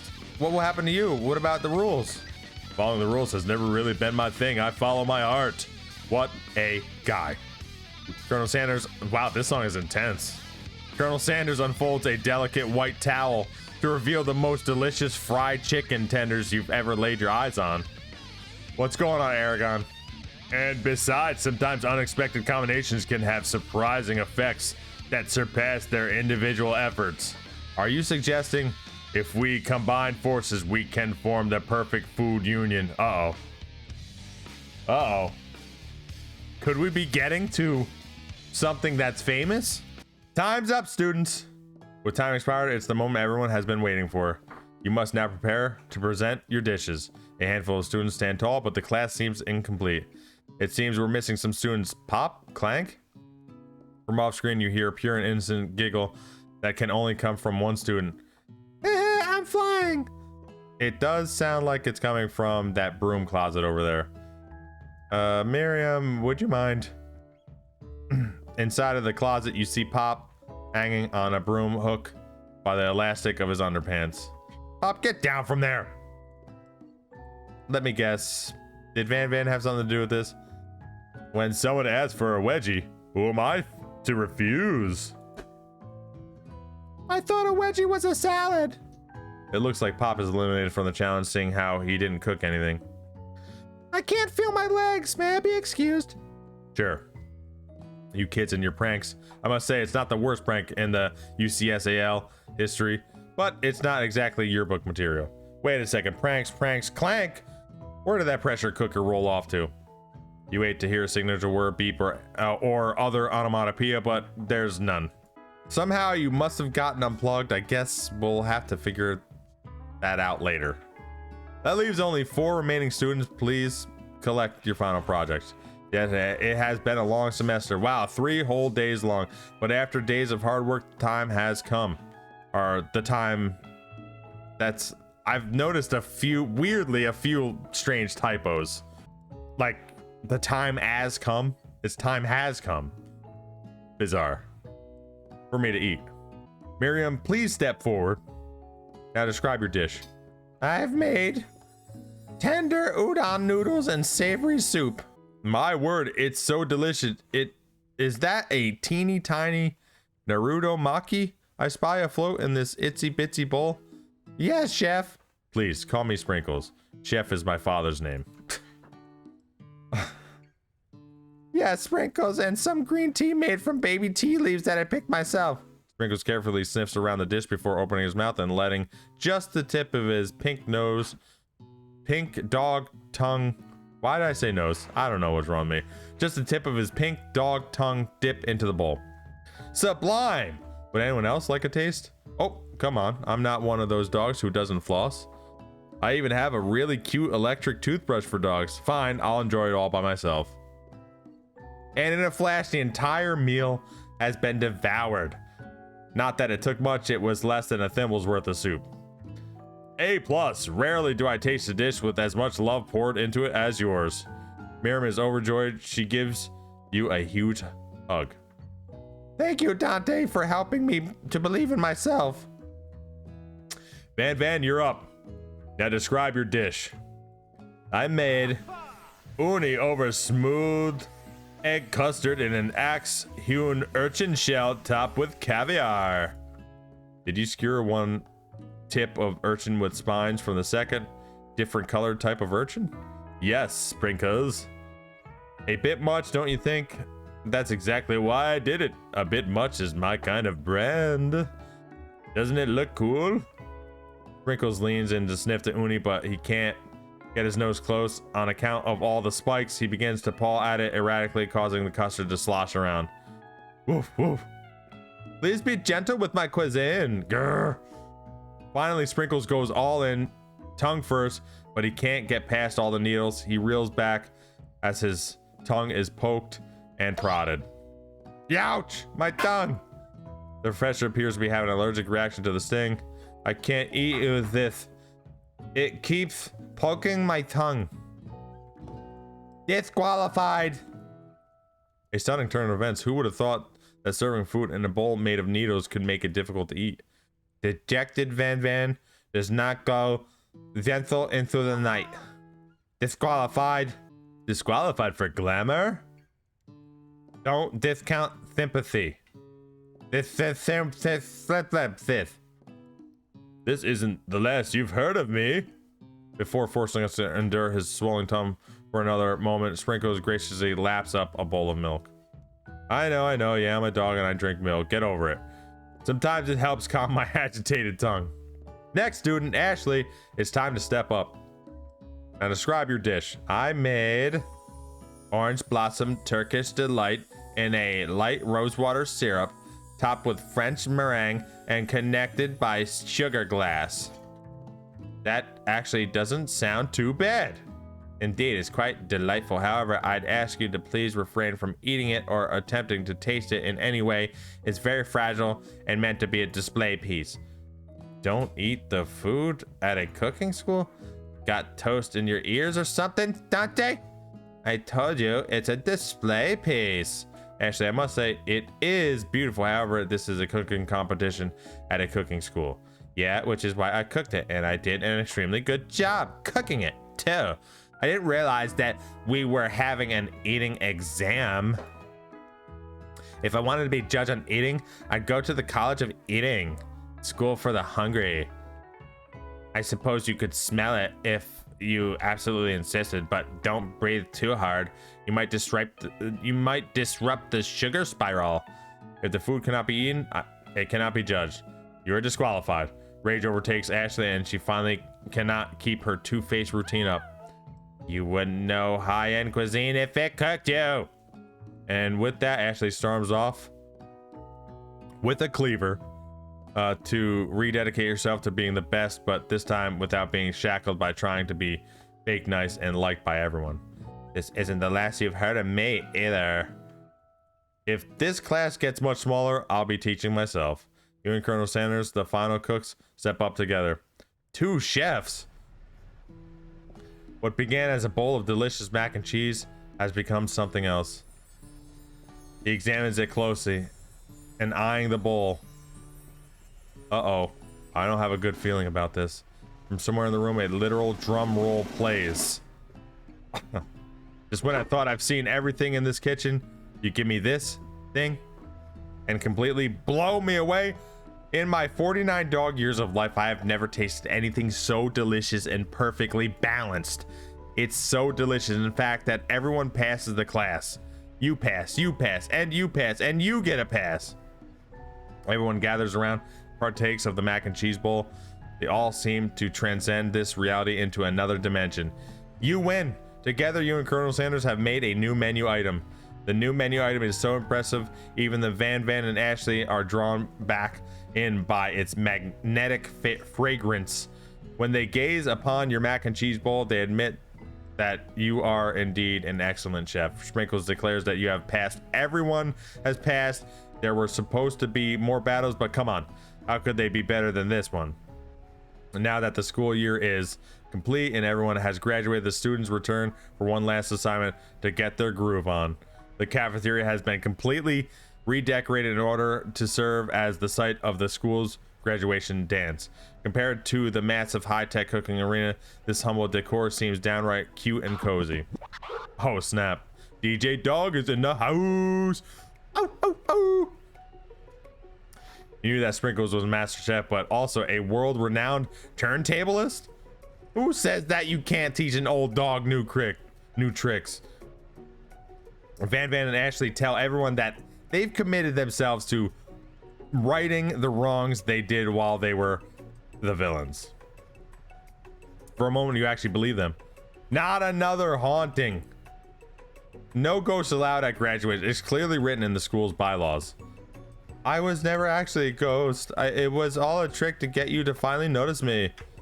Oh, amusing. And now that everyone is together, it's the Spork Monster. He has totally mellowed out. Everyone, the Spork Monster is no more. From here out, I prefer everyone refer to me by my new name, Party Monster.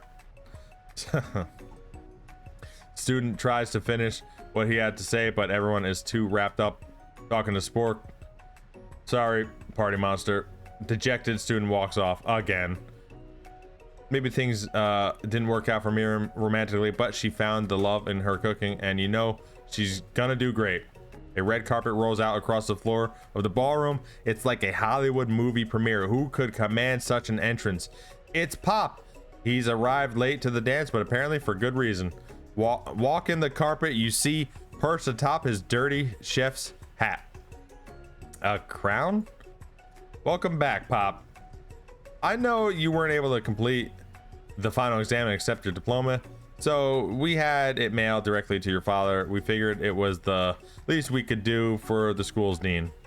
Oh, now I get it. And we get a new wing on the school, not to mention the honor of educating the son of the chancellor of such and such.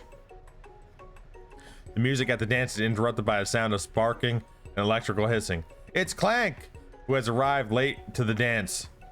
Now that I have graduated, I can reveal my truth. Whoa, he's still doing the talking thing? I am Clank and I am not of this earth. I am actually from a faraway planet in another dimension. What? What?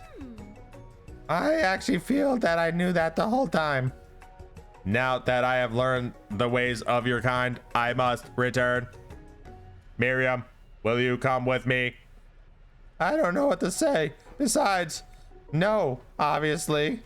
I have just begun to learn who I really am.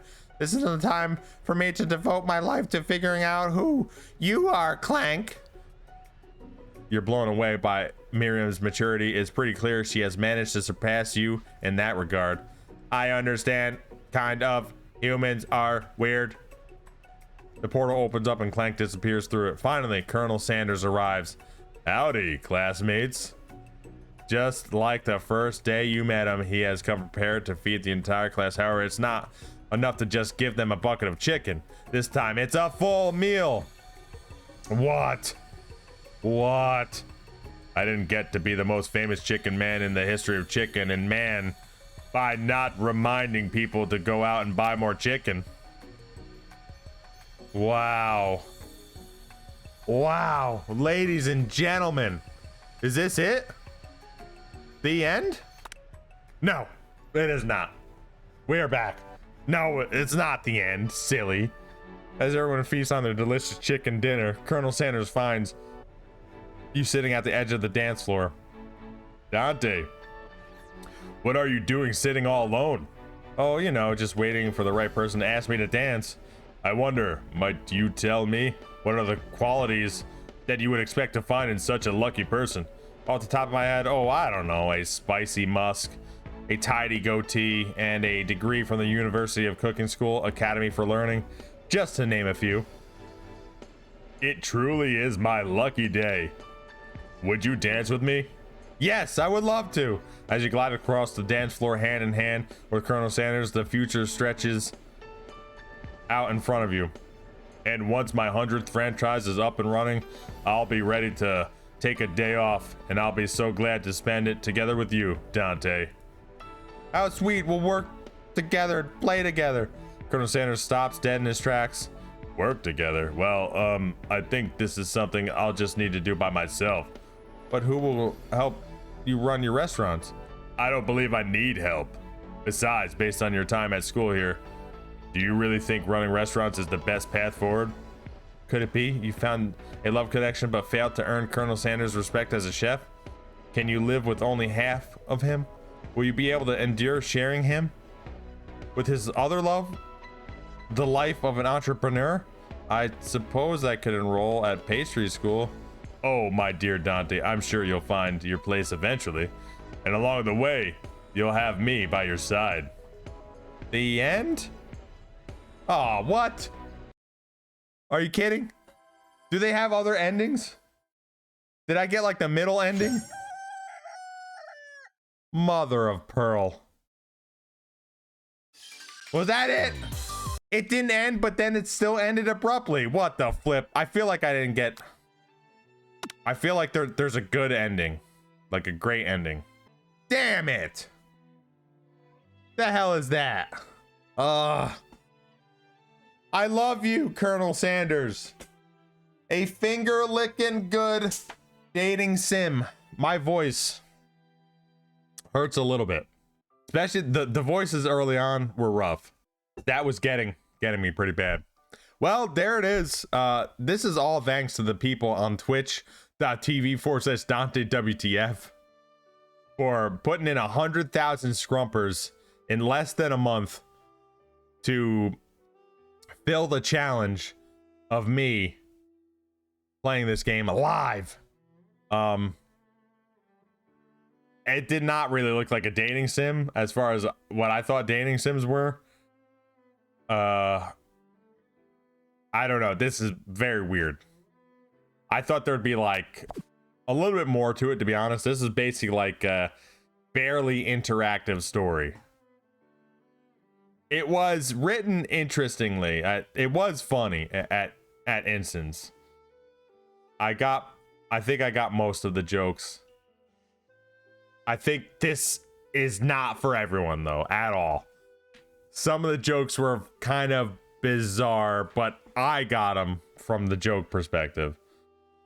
Yeah, it was interesting. I really wonder if there are other endings though.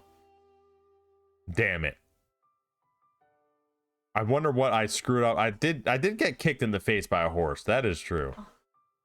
So there is that happened. But either way, I hope you enjoyed this one. My shirt still smells like a damn KFC log. The frickin', it's like it won't go away. But either way, I hope you enjoyed this one. Like, comment, subscribe. Tell me what you think. And I, me, he, she, Colonel Sanders will be back.